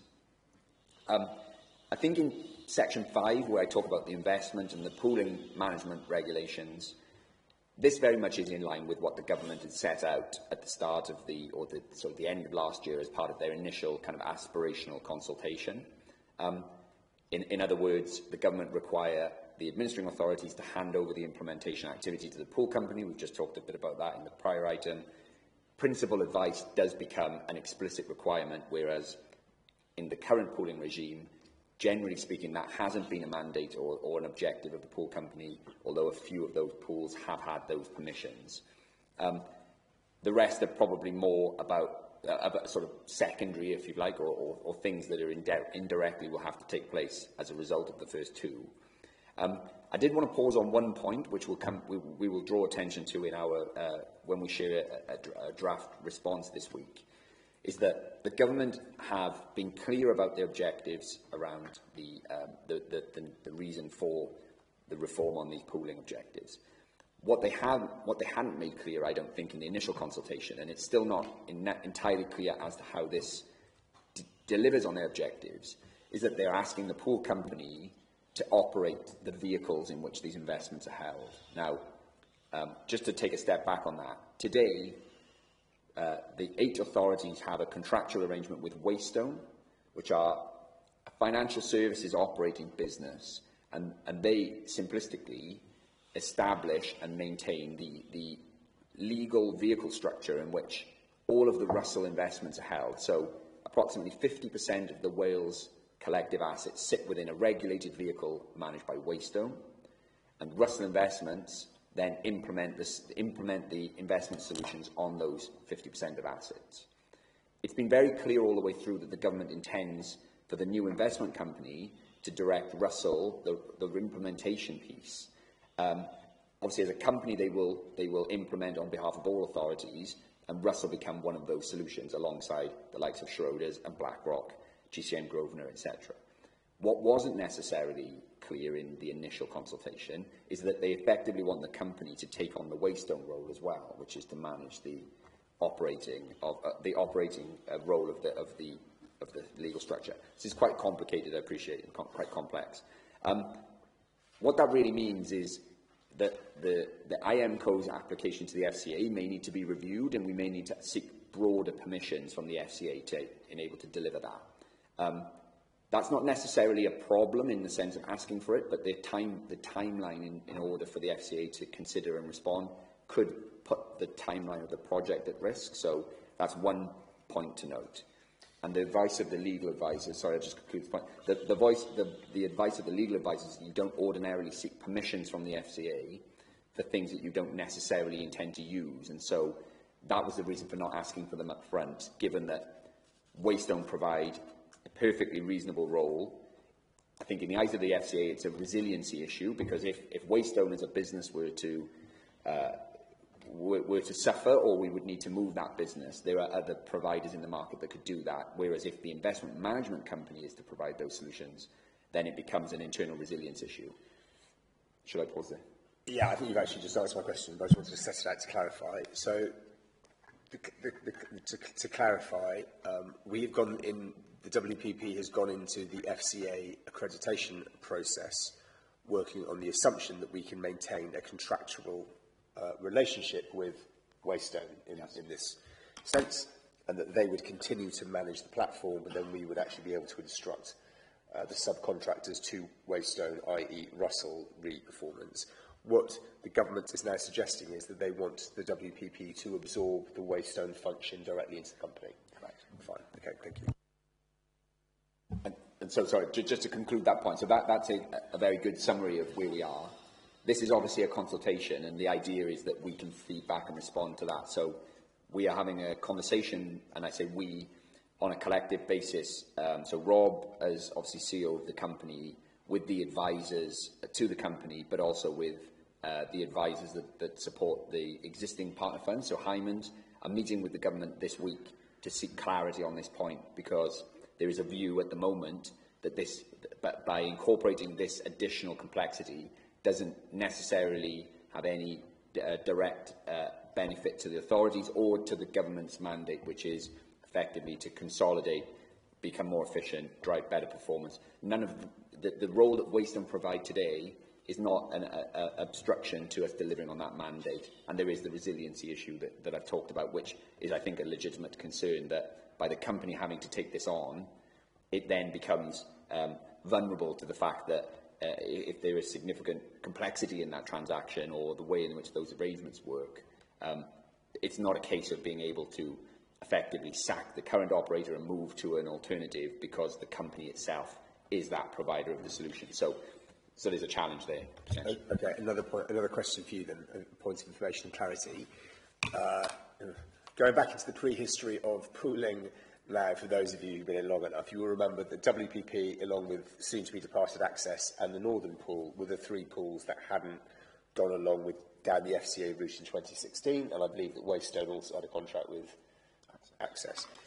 Looking at the five who had gone down the FCA route, do those five pools currently have this capacity in-house, or are they also in a position, do they also have contractual obligations to other third-party providers who are providing their platforms? I guess the question here is does the WPP remain an outlier with its relationship with Waystone? Yeah. So some of this is anecdotal evidence, but my understanding is that at least one pool had these permissions and have operated under this basis, whether from inception or since sort of between 2016 and today. A number of the others... Which one? I believe LPPI. But I believe a number of the others are moving in this direction, some willingly and some because it's what the government are expecting. So I think we're in the pack in the sense of having to seek authorisation, but given Wales is already starting from a lower base in terms of establishing an investment management company, this is an additional layer of complexity within a tight time frame. Fine. So just final intervention from me then. So this is potentially another consequence 10 years later of decisions that were taken 10 years. We're now having to potentially play double catch-up because the rest of the pack are in a potentially stronger position to accommodate this as part of their current restructuring, whereas we've got to restructure 2 or 3 times to get to a position where the government might want us to be. Just to add, I think we actually are benefiting from the lessons learned and some of the trial and error that was in place in the case of the early pools. So yes, there is a lot to do at once here, but equally we don't have to go down paths that may have been redundant by the other pools.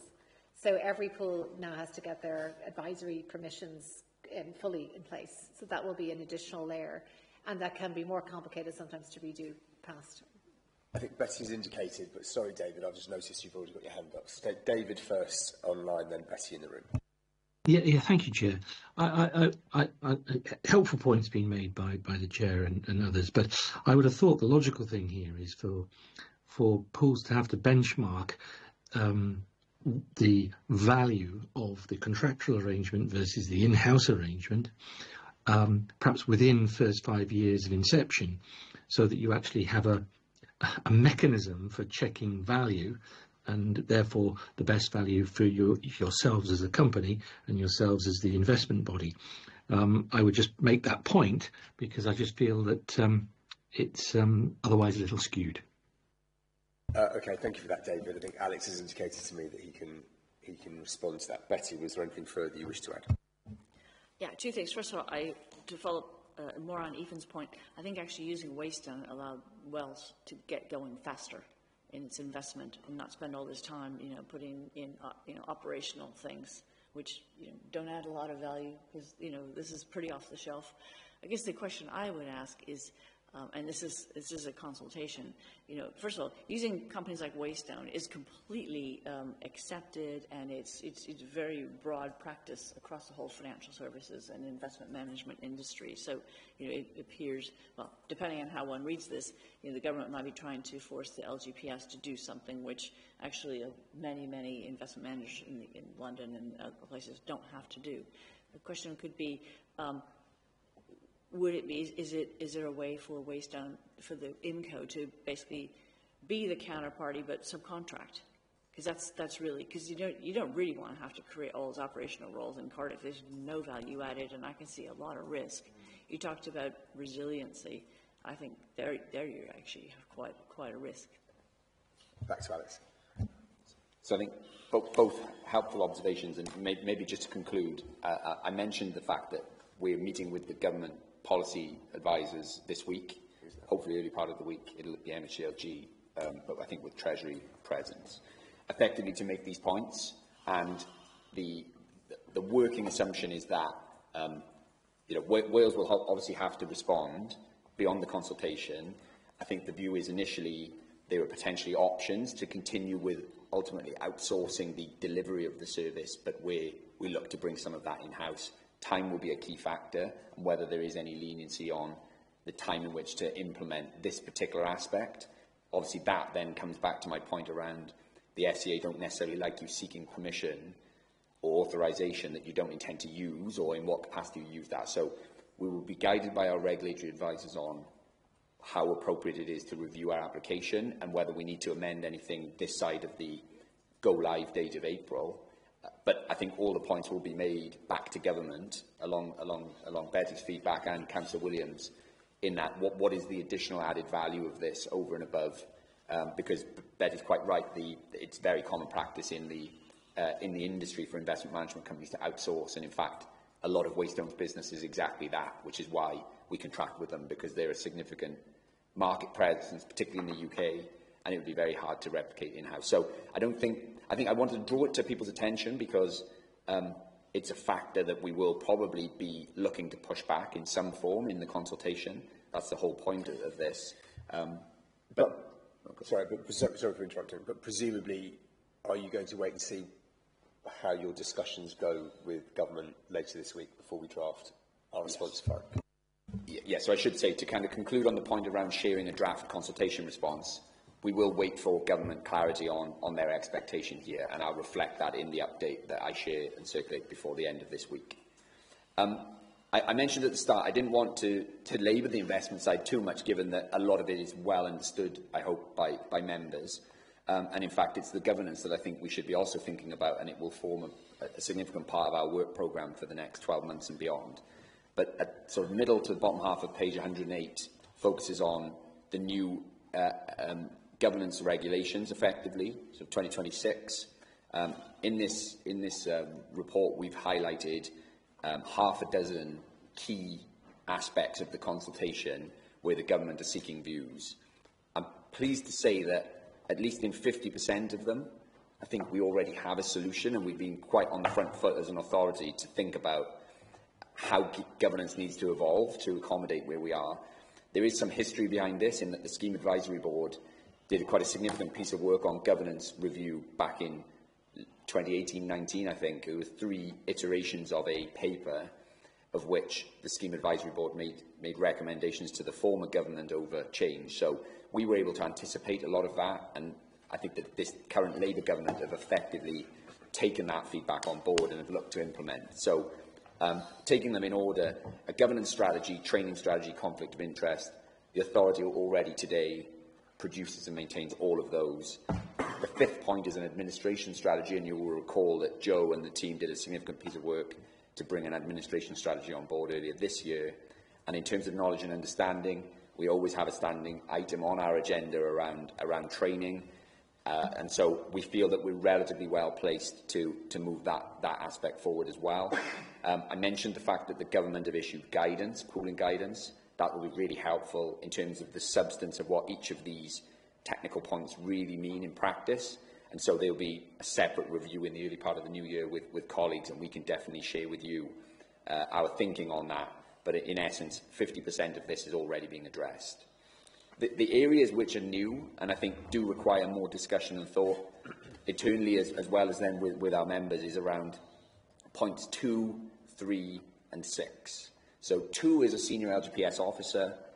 We have a definition there, as sort of alluded to by the government. In essence, it is set to become a statutory role, but it's a significantly senior individual that has 100% focus over the pension fund and is suitably qualified and empowered to make decisions, well, in the context of the democratic and the governance arrangement we have, of course. In the case of a lot of administering authorities around the country, for good reason, typically the very senior officer today would be the 151 officer. The government have recognised that there is a potential for conflict between local authority business and pension fund business, not least the setting of contribution rates, where the 151 is considering a rate for the administering authority and the best interest of the pension fund. That's just one example, but I think it's been recognised that having a suitably senior pension officer that is there to focus on this with the, as I say, with the mandate and the ability to do so is recommended. So we have, obviously, my role is a dedicated head of fund. I am 100% on the Pension Fund Authority, so our starting point is probably reasonable there versus some authorities where there is a lot of senior representation, but where they report into a 151 and the reporting structures need to be reviewed. So perhaps less concerned about that one, but we do need to think about the substance of the role and the remit and whether there are changes that we need to accommodate as an authority. I may take the second 2 points together, because I think the principle is that the government want more independence and independent thinking around committees. They therefore want an independent person onto the pension committee. Now, I think this definitely requires some further thought, because, as you'll know, we have 2 independent investment professionals sitting around the table. We also have an independent governance specialist in the form of our local pension board chair. And so it is not immediately clear to me whether or not we already meet that criteria. And it's a case of working through revised roles and remits. The government don't want these independent individuals to be voting members, but they should help to shape discussion and advise the members accordingly. So maybe I'll pause there. No, it's just for clarity's sake for other members who haven't been inducted into the mysteries of how other committees work. But on a number of other pension funds, the independent advisory role is actually provided by big consultancies. And I think one of the issues that government is mindful of is they don't want necessarily the only quote-unquote independent advice at that committee being provided by one of the big investment management companies. So obviously we're, as Alex says, I think we've been very lucky with the quality of the investment we've received from Betty Eaton and also from Phil over the years. So I'm hoping there is some accommodation that can be made from the existing personnel. Should they want to, should any of them want to do it? And maybe just the final point to conclude before any final questions is the independent governance review. As you'll know, the authority is subject to an external audit every financial year. We've gone through that process relatively recently, and Audit Wales carry out that function. The authority also has an internal audit function, and the pension fund is subject to annual internal audit, and that typically is cyclical. So there is an investment audit, an administrative audit and a governance audit that take place over every 3-year cycle. What the government are outlining here is that they want a standalone triennial governance review from an independent party that looks across the whole of the functions that we deliver. It's not immediately clear, and I must admit the guidance, I've not reviewed the detail of the guidance, so it might be more specific there. But at the moment, I think in theory there's no real concern about this as an approach or a process, but there is a risk of duplication of what an internal audit function do, what the external auditors do for us. And the individuals that undertake this review is something that I'm not clear on, the sort of what their remit would specifically be. There would obviously be a cost to providing that or requiring for the authority to provide that review as well. So In theory, less concerned about the substance of the governance reviews. I think all of it will enhance and strengthen our governance, which is probably a key message to make. 50% of what is being proposed, I think we already have in hand, subject to a review of the guidance and where we may need to evolve that slightly. There are 2 or 3 big areas that require some specific thought in the new year, and the intention is that we respond generally in support of these points as part of the technical regulations. We do want clarity on the role and remit of independent governance review body, and specifically around the remit of our independent persons. That might be more appropriate in the guidance than the legislation, but we're working through that currently. So I will pause there. A lot of information to digest, I appreciate, but we will try to, well, we will share a draft consultation response later this week for member comment. Well, I jinxed that at the beginning by saying that would be a brief item, so thank you very much. I mean, thank you very much, Alex. That definitely, I think we definitely required us going through that level of detail. Now I've got David, who's been very patient as ever with his hand up on the screen. Thank you very much, Chair. It's nice to know I'm not forgotten.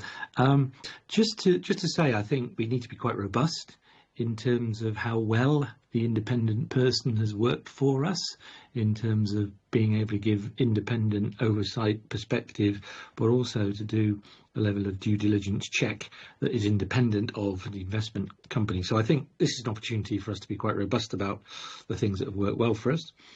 I think, yes, it would be useful to have the clarity about the independent governance reviews, whether the arm's length arrangement within local government is something that is going to be seen as acceptable, or whether government is going to look at a national agency that, because I could see a value, for example, in the governance reviews being conducted for all the pools, for all the bodies rather, by the same company, organisation, because you then have, opportunity to benchmark one against the other. And finally, just checking that there's no proposition to have a knowledge check for incoming pension committee members, because I'm not sure we'd all pass. Yeah, I'll definitely second that last one. Sorry, I'm snorting now. Betty. I and Ian also can probably just share experience we've had in Bedfordshire with the independent governance review. Actually, Hyman's did it, and they do assess the knowledge of all the committee members and advisors and things like that. They have a format, a template, and it's fairly detailed, and then they deliver a report. So that is delivered by a third party. That may be, to me, when I read this, is what they kind of have in mind. As you've been name checked, Ian, any comments on this item?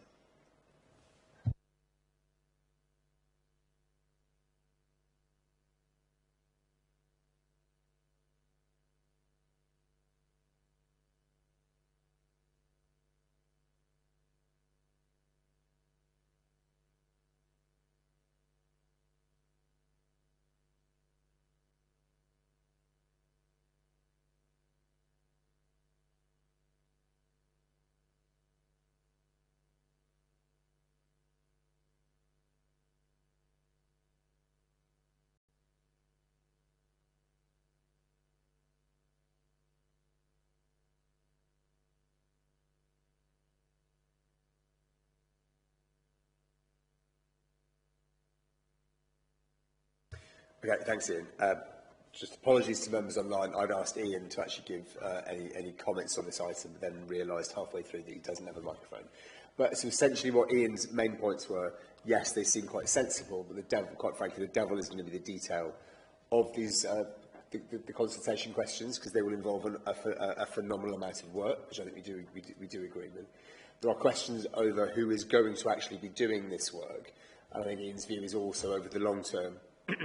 If everything in the consultation is approved and then put into practice, we will see a further evolution of the workings of both this committee, other committees, but also that will have a knock-on effect on how the IMCO works as well. David. It was just, it's an obvious point, but, obviously if Alex can make clear what the deadline is for any responses when he circulates this, because I'm obviously aware it's a tight deadline and our opportunities will be limited perhaps to comment. Yes, I'll second that one as well. So when are you This deadline is the 12th of January, isn't it? Is this deadline next week? Second. So deadline on the technical consultation, which is what we've discussed here, is the 2nd of January. But that's us getting it to them on the 2nd of January. Back to the government. So yeah. So ideally, we're looking to sign this off before Christmas, noting we're 10 days out. I think the bit that potentially holds up a consolidated response is the point I discussed around the operator and the clarity that we require, because it's unlikely we're going to meet the government until tomorrow at the earliest. So I suppose there is an option that we could look to circulate aspects of this document, so you can review and consider, and then we'll share a full version for completeness that may not be until Friday, at which point we would be looking for comments, ideally by Christmas Eve, so that we could get this out of the door before we break. So that there would only be 2 or 3 working days, well, 2.5 really. Or we could possibly share with you governance responses in the next 24 hours or so I think we're meeting collectively to discuss the wider investment feedback on Wednesday morning. So it might be that we can get to you by Wednesday afternoon 80% of this as a draft with a version that I can recirculate on Friday with hopefully the full picture. Can I make a suggestion to members that I have a chat with Alex this afternoon and sort of work out what I think the correct way forward is, with the caveat that obviously being a councillor is a vocation, not a job. I'm sure we are all prepared to be responding to this throughout the Christmas period. David, disabuse us. Yeah, happy to go with that, Chair, and happy to ensure a response by Christmas Eve, Chair. Bar humbug. All right then, fine. Any further questions on what Alex has outlined?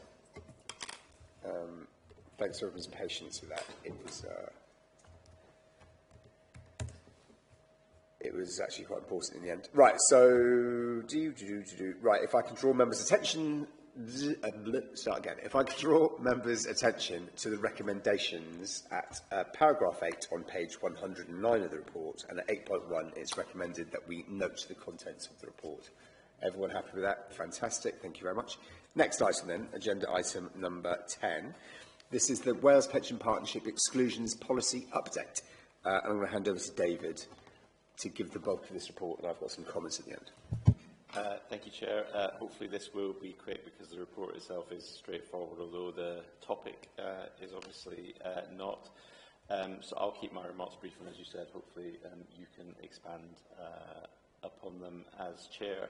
So paragraph 3, just to remind members, during the previous meeting of the committee in early October, the Chair presented an item outlining the steps that we as a fund and WPP as a pool would take in moving towards establishing criteria as the basis for future exclusion and divestment decisions. Exclusion being a list of investments we wouldn't make, and divestment being where we already have investments but may choose to get rid of those investments that we already hold. And this is just a brief update to the committee, which the Chair committed to give last time around. I think, just before I give the update, which is really encapsulated in section 4, this is actually a very good example of the sort of attitude and stance that we were discussing earlier of the new investment management company, because this is actually something that WPP Investment Management Company will need to implement. But as you'll see in a second, if you haven't already, they are taking a steer from the existing governance arrangements from the JGC, from the Officers Working Group, from the funds themselves, as to how what needs to be implemented. So I think it's a really good example of, I think you said, Nathan, taking the best of what's been achieved already, and then moving that forward into an execution stage. So, very simply, there has been a really good deal of progress made since October the 6th, and actually more than are in this report. As Alex mentioned, there was a joint governance committee last week where further progress was made. But at a very high level, a dedicated working group which does comprise JGC members, including Nathan representing this fund, myself also representing this fund, and others, including our advisor Simon Robertson and also Russell Investments, who manage a good deal of the pool assets, have been part of that. I should just say the reason why this is WPP exclusions policy, of course, as we've heard already today, 75% of the fund's assets are already managed by WPP, and the expectation is that that will be 100% by the beginning of April. So it's definitely the right place for this to happen at a WPP level. So the core principles and high-level exclusionary criteria have been agreed in principle. Obviously, that's subject to formal approval by the JGC. And there's quite an intensive programme, again, which I am part of over the next couple of months, to establish the initial rules for policy application, to finalise any policy wording and documentation around that. So we already have a responsible investment policy, but we need to just make sure other policies are consistent with that. And then, crucially, to make sure we engage with the service providers, the fund managers and so on, to ensure that we don't just have a policy sitting there in the air that can't actually be implemented. So all that's happening with the timelines in paragraph 5.2, with an expectation and a strong requirement from our chair that on March the 9th, the JGC will be in a position to agree all of those items. And as you can imagine, quite a bit of back and forth and meetings and debate between now and then. So that's probably my remarks, Chair, and I'm sure you can add some colour to that. Yes, thank you very much, David, and thank you very much as well for the work you put into this. I haven't got much to say other than what David's already said. It's an apology, if anything, because I think I committed in October to say that this would be boxed off by December. The conversations as part of this working group have been a bit more involved than I thought they would be, and we were originally hoping to get this signed off in the JGC next week. But essentially, I think the bare bones of something are there, which, after some T's have been crossed and I's have been dotted, I suggest I will share with the members of the committee early in the new year, so we can actually get some engagement from members here before then taking it back as part of that steering committee. I think we are now committed to ensuring that this framework is agreed and published in March, so actually it is then put in place, and it is, as David's pointed out, it is something that we can gift over to the new investment management company to take forward in April when it gets started. So basically this was just an update because we promised that we were, well, we'd assumed that we could sign this off in December. It would be published in December. I just wanted to make sure there was nice on the agenda so people knew we were updating them. So with that, any questions? John? David's gone into land around the house. In which case then, chaps, if I, page 112, recommendation is at 6.1. It's recommended that we note the contents of this report. Excellent, thank you very much. Item number 11 is back to Lewis. This is the risk register update that starts on page 113. Thank you, Chair. So the purpose of this report is twofold. It's to provide a quarterly update on how the pension fund approaches its management of risk, and to present the first fully implemented iteration of the evolved risk register, following initial endorsement from the Pension Committee in October 2025, and previous endorsement from the local pension board in July 2025 and in November 2025. Before delving into the detail of the report in terms of outlining some of the key updates introduced as part of this quarter's review, I'll first touch on the background and context behind the broader risk management framework review. So, as part of our ongoing commitment to best practice and compliance with the Pensions Regulator's General Code of Practice, fund officers are in the process of conducting a comprehensive review of the fund's risk management framework. The objectives of this review are to ensure alignment with broader LGPS standards, fitness for purpose in a changing risk landscape, and the efficient allocation of resources to mitigate inherent risks. Reviewing the fund's risk management policy was also listed as one of the key objectives or change activities within the 2025-26 Pension Fund Business Plan. But we decided that now is also an opportune time to conduct a wholesale review of the entire framework more broadly. At the last meeting of the committee, Several updates to the fund's risk management framework were presented and endorsed. At a high level, those key enhancements included a refreshed scoring matrix and evaluation criteria. We also reframed the risk categories, which were previously categorised by three broad areas of finance and investment, governance and administration. But upon a review of best practice standards, with reference to guidance from the Scheme Advisory Board and the Pensions Regulator, we decided that it would be sensible to adopt a greater number of risk categories to ensure that each risk within the risk register could be captured more appropriately. In addition, we proposed further embedding of key risk indicators. And lastly, there was an addition of new components and presentational changes to the risk register to make it more impactful and easier to read.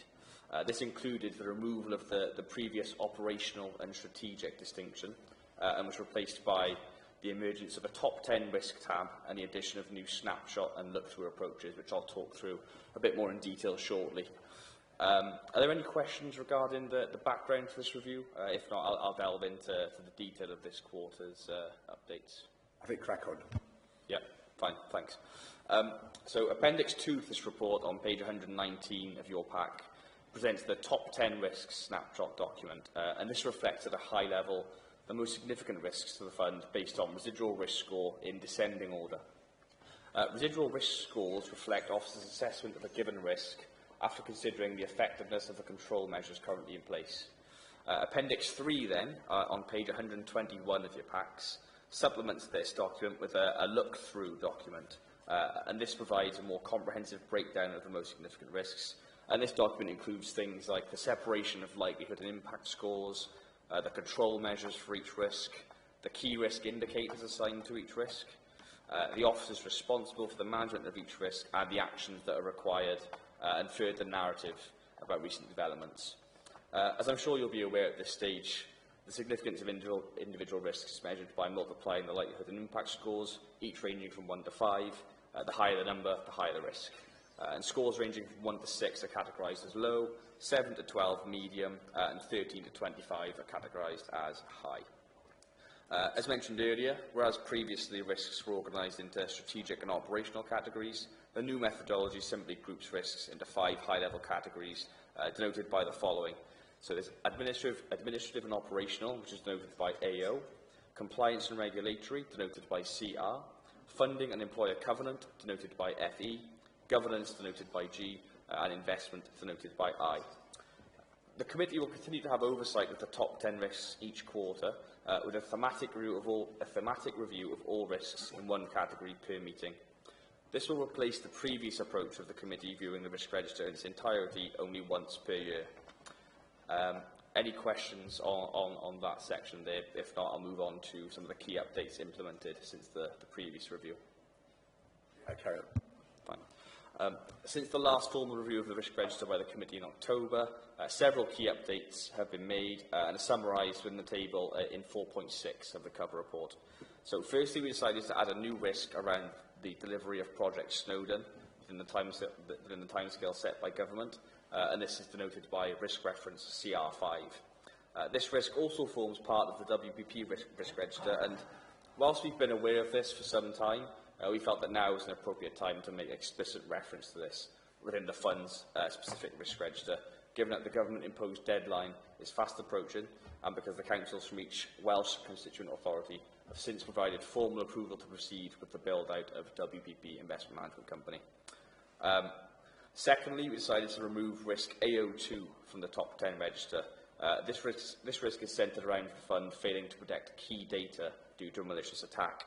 Upon reflection, it was recognised that the nature, controlled environment and potential consequences of this risk were not too dissimilar from risk AO1, which also focuses on the event of the fund being subjected to a cyber attack. Given the similarities between the two, we felt that the risk removal was warranted. And the last key update as part of this quarter's review pertains to risk FE1. This is about the fund having insufficient cash flow to meet its short-term liabilities.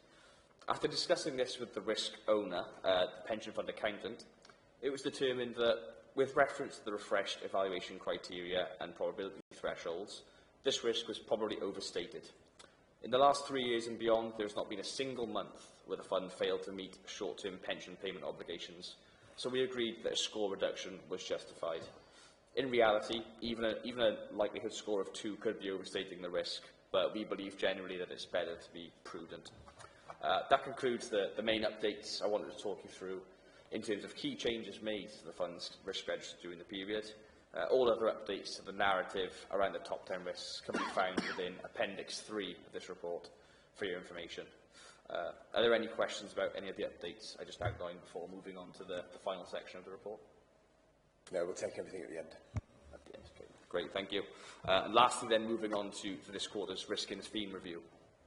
So as mentioned previously, as part of the broader risk management review, this includes an evolution of the pre-existing risk and theme approach. Previously, the committee were presented with a handful of risks pertaining to either one of the 3 categories of administration, finance and investment, or governance. Going forward, though, we thought it would be best for the committee to have oversight of all risks within one of the newly reframed categories mentioned earlier.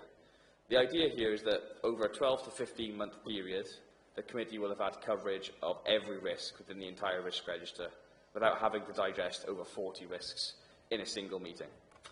This quarter's risk and theme review is centred around compliance and regulatory risks, or CNR risks, which we think is timely given recent developments in legislative requirements. The full suite of compliance and regulatory risks are comprised of those within section 5.3 of the cover report. With the exception of CR5, which is the risk related to the delivery of Project Snowden, no material updates were made to these risks. I'll now ask Joe to talk you through some of the detail pertaining to the fund's compliance and regulatory risks, which can be found on pages 127 and 128 of your packs, before opening up the room to any final questions, where perhaps I'll take David's question then. So, Joe, over to you. Thanks, Lewis. I'll just run through these risks. So, CR1 is failure to comply with the General Data Protection Regulations. This could lead to breaches, which have to be reported to the pension regulator and the Information Commissioner's Office, resulting in complaints from scheme members, financial fines and reputational risk. So the fund comes under the IT security of Torfaen County Borough Council, and the Council has a suite of policies that set out its approach to management information, and these are reviewed on a regular basis. The fund also has its own General Data Protection Regulation documentation, including a privacy notice, a memorandum of understanding for our employers, and also a frequently asked questions document, which is available on the fund's website and is updated regularly. The fund works closely with Torfaen County Borough Council's Data Protection Officer to ensure that it remains compliant with regulations. And also each member of the team carries out annual data protection training. Moving on to CR2, failure to administer and comply with the local government pension scheme in accordance with the pension regulations and the pension regulator's new code of practice. The fund keeps up to date with emerging developments and legislation changes through conferences, networking and LGA monthly bulletins and consultations. We collaborate with the Welsh funds on an all-Wales basis and attend quarterly meetings with pension managers across Wales.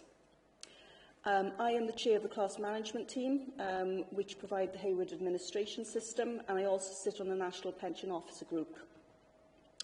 We have internal audit of the administration of the fund every 3 years, and the last audit was carried out this year, and the fund was provided with full assurances. We've utilised Hymans Robinson's Code of Practice checker to ensure that we're compliant with the pension regulator's new Code of Practice, and that process is still ongoing. The pension administration system is also upgraded 4 times a year to keep up to date with legislation changes, and the fund has an internal training programme to ensure that all staff are continue to keep updated with legislation changes, and we also carry out local government association training, which is specific to the LGPS. CR3 is failure to correctly implement the MacLeod remedy. So the fund has ongoing engagement with Hayward Pension Technologies to ensure the software is up to date to be able to process MacLeod. A dedicated team is in place, comprising of 3 members of staff. To date, the team have reviewed all pensioner records to identify if they're eligible for MacLeod, and the recalculations of pensioners is going to commence in January. The fund's also written to all LGPS funds where members transferred into the scheme to request additional information from McLeod. We've also begun reviewing members who have passed away who might be due a McLeod Indepin. And McLeod was reflected in all annual benefit statements in August, except for a certain group of people where discretion was used. And a project plan has been put in place to ensure that these members are addressed before August 2026. And then finally, there's CR4, failure to comply with the pension dashboard regulations. I've already covered some of the pension dashboard today in my administration update, but just to mention again, we successfully connected to the dashboard by the 31st of August. ADCs for clerical, medical and utmost are still outstanding, or I still need confirmation from clerical medical that they've connected. Although the fund was required to connect to the dashboard by the 31st of August, the dashboard isn't yet available to the general public, and the industry will be given 7 months' notice before the pension dashboard goes live.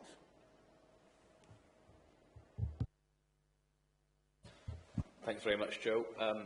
David, do you have a question? Thanks, Lewis. David, do you have a question? Thank you. Yeah, I suppose both question and observation. Firstly, there's a lot of information presented here in terms of a change of system, and you know, I think we need to take a little bit of time to assimilate that. I think the approach makes sense. The focus in different risk areas. I suppose my question stroke observation is there a role here for the pension board to take a look at risks and things prior to, I know we have to own them as the pensions committee, but to give an insight, I suppose, prior to those risks coming to the pensions committee? Just asking that question, really. Yeah, very fair observation, David. I probably should have made this clearer both in the report and from my presentation, but the pension board will have already had sight of this report and all of the changes outlined within this report during their meeting in November. They provided some comments as to how it can be enhanced and evolved, and then during the next meeting of the board, those suggestions will be implemented and then passed on to the committee meeting in March. So yeah, just wanted to reiterate that the board have a very active role in terms of ensuring our risk management framework is robust, and all comments that they make will be reflecting kind of the final iteration of this once the risk management framework review has been conducted. Thank you. And then the second part of that query is sort of, given the move that we're making, is there a plan to, if you like, bring these risks into the investment company as well, or will they still remain under our observation? Good question. I think once the investment management company has been established, there will be a need for us to review some of our current investment-related risks, as I think the paradigm will have shifted quite significantly in terms of the existing arrangements versus what the arrangements will look like in the next 4 months. So there'll certainly be a need for a review of the investment risks. I think more broadly as well, depending on kind of how operations play out over the next 6 months, there could well be calls for a more wholesale review of the entire risk register in its entirety. But I think that's something that we'll actively monitor, and any key updates that we do make will ensure that the board and pension committee are kept duly informed. So we may have to look forward to some further change. Thank you. That's great. Stuart or John, any questions or comments on the risk register? Ethan. Just to bring this back to the investment discussion, and I think it's something that is in the risk register, but I'm not sure we always address, which is the cash flow profile of the fund and the maturing nature of that. It's in here, basically. This is a bit of a, I say, stark change relative to our trajectory before, just that ratio of actives to deferred and actives to pensioners. And I think that's something that, as the advice transitions to the WPP, there is every single one of the members will need to have an individualised cash flow analysis, as well as a cash flow policy and plan. And I think that's a bit that has often been, with other pools, not given priority. It's been a focus on the return objective, not the cash flow needs. So that, I think, just to flag that we'll need to keep an eye on that going forward, as well as the cash on hand. Cash flow forecasting has been notoriously difficult. So as we look to we don't have that much privates. It's usually in private assets that there is a difficulty with that. But I think that might be something that we need to, is more important the more mature we become. Betty. Yes, no, you're absolutely right, Ethan, and other pools do kind of gloss over this, and I think it will soon explode in their faces. But this has been one of the rationales for having multi-asset and things which are readily accessible, which could be, absorbed, both in two directions, flows in and flows out when, once we stop funding up, private markets. Thank you both. I mean, the only comment from me, actually, is I want to say thank you to Lewis and David for the work that's gone into the revamping of the presentation of the risk register, because it's, and Joanne for that matter, it's a lot of normally thankless work that goes into being able to present these in a slightly more digestible fashion than these things sometimes are. So again, thank you very much also to Ian for the steer he and the board give to the team on this matter.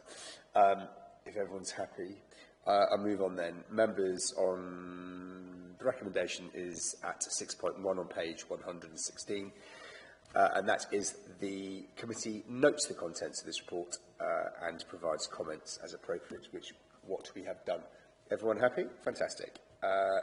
In which case, item number 13 is on page, come on. What?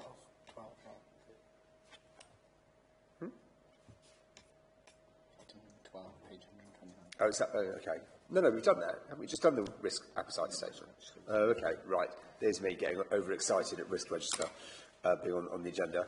Item number 12, this is David and the risk appetite statement. Yeah. We will keep this one brief as well, because we've had plenty of risk already, as you mentioned. So this is a little bit under the bonnet, I suppose, but just for transparency and as part of the new framework that Lewis has just been talking about, perhaps a good thing to do is jump to paragraph 5.2 on page 130, and just the diagram there, which just is trying to illustrate where the risk appetite statement fits in with a broader risk management policy. And just as a reminder, if Lewis didn't already say it, the whole risk management policy and framework is under review as part of the business plan for this financial year. So you've already seen the risk register, you're very familiar with that. Hopefully the new way of presenting some of those risks, as the Chair mentioned, makes it a little bit more, a little easier to evaluate and understand. The scoring matrix and the evaluation criteria, again, very familiar with. Key risk indicators is something relatively new, but we talked about those last time. And then another component of this risk management framework is a risk appetite statement. What is a risk appetite statement? I think essentially, and it's sort of written there in paragraph 4.1, it's a formal expression of the amount and type of risk the fund is willing to accept. Not all risks are equal, and one way of putting that is we may be prepared to take more risk, and may need to take more risk. In fact, for example, when we're investing, we talked quite a lot about that earlier this morning. But we probably don't have a huge appetite to take risk in areas of things like governance, compliance with regulations and that sort of thing. So although that's been implicit really in everything that we've done in the past, this is more formally setting out that risk appetite statement and talking about the tolerance that we have for the different types of risk. So at a very high level, and we've proposed to keep this very simple and talked about high, moderate and low levels of risk appetite. And within those, we've talked about the tolerance ranges that we may have within each of those low, medium and high risk appetites. Probably best to give examples just to illustrate that, and I will try and keep this short, Chair. But if we move to the actual draft risk appetite statement itself, which starts on page 133, if I move to page 134 and the sort of blue, various shades of blue table towards the top of that, as I mentioned, low risk appetite, moderate risk appetite, and high risk appetite are described there. But as an example, moderate appetite, the fund would have a moderate appetite for responsible risk-taking, which is a clear link to the pursuit of its strategy, and where the risk has been evaluated as having the potential to result in only minor negative impacts on members or employers, whereas we would have a low-risk appetite for risk-taking, which is a casual or indirect link to the pursuit of our strategy, or where there are potentially significant negative impacts on members or employers, etc., etc. Now, those descriptions can be tweaked and sort of massaged as necessary, but hopefully that gives the sort of general direction of travel. And if I move then to page 135,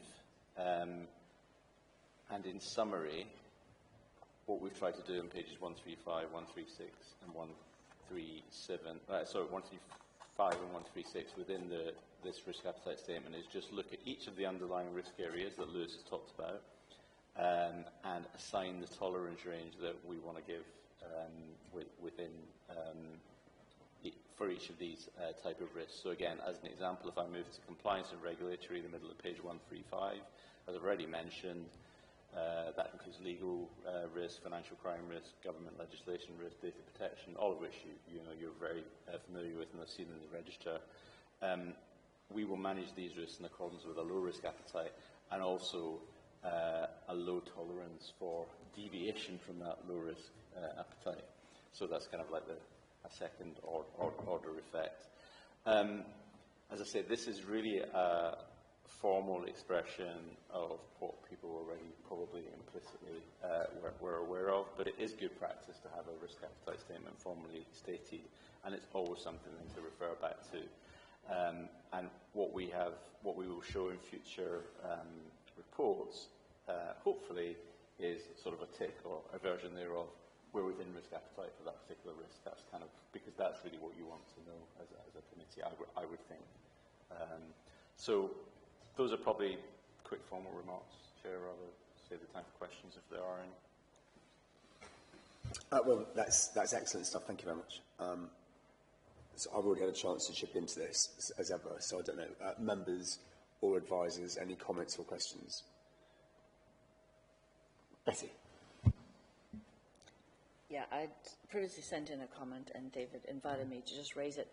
On page 134 in the blue box, the third level, high appetite, I just think we might get just a slight foot in the door for, sometimes we don't just make investments just because of a return, but sometimes they have a broader social or community benefit.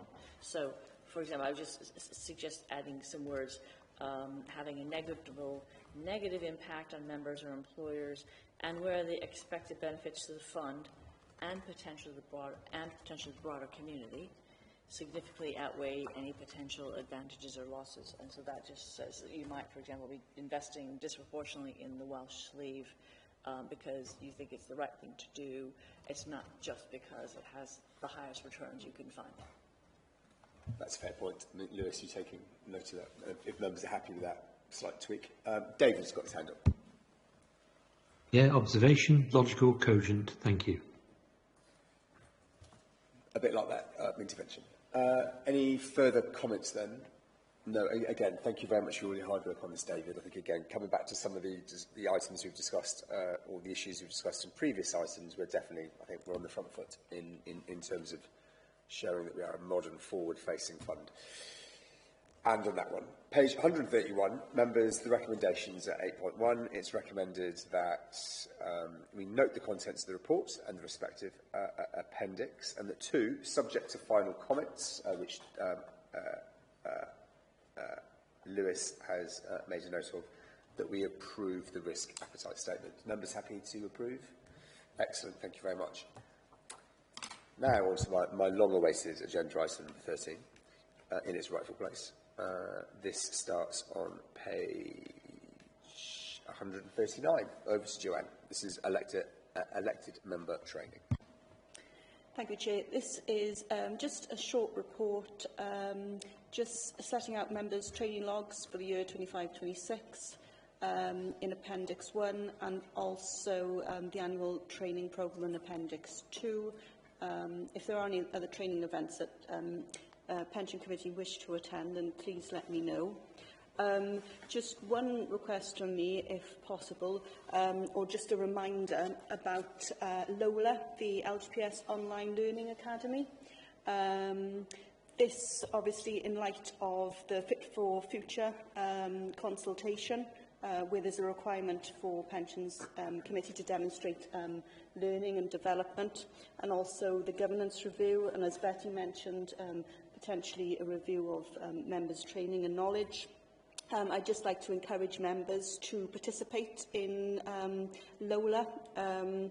It does incur costs to the fund, but we think that it is really beneficial to members. Hymans are developing and broadcasting new modules. So, yeah, just a request, if you will, to go on and have a look at the modules. You can work them at your own pace.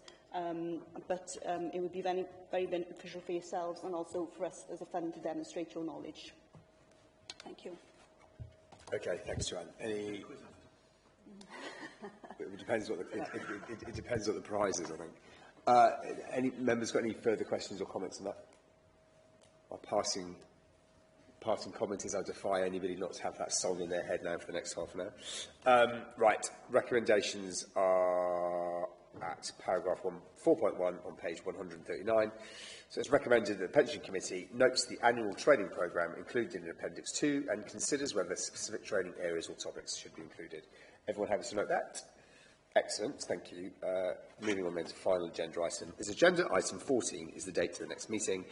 As we've already referenced more than once today, we have a special meeting on Monday the 9th of February 2026 for final sign-off of the various agreements we need to put in place to kick off the investment management company next year.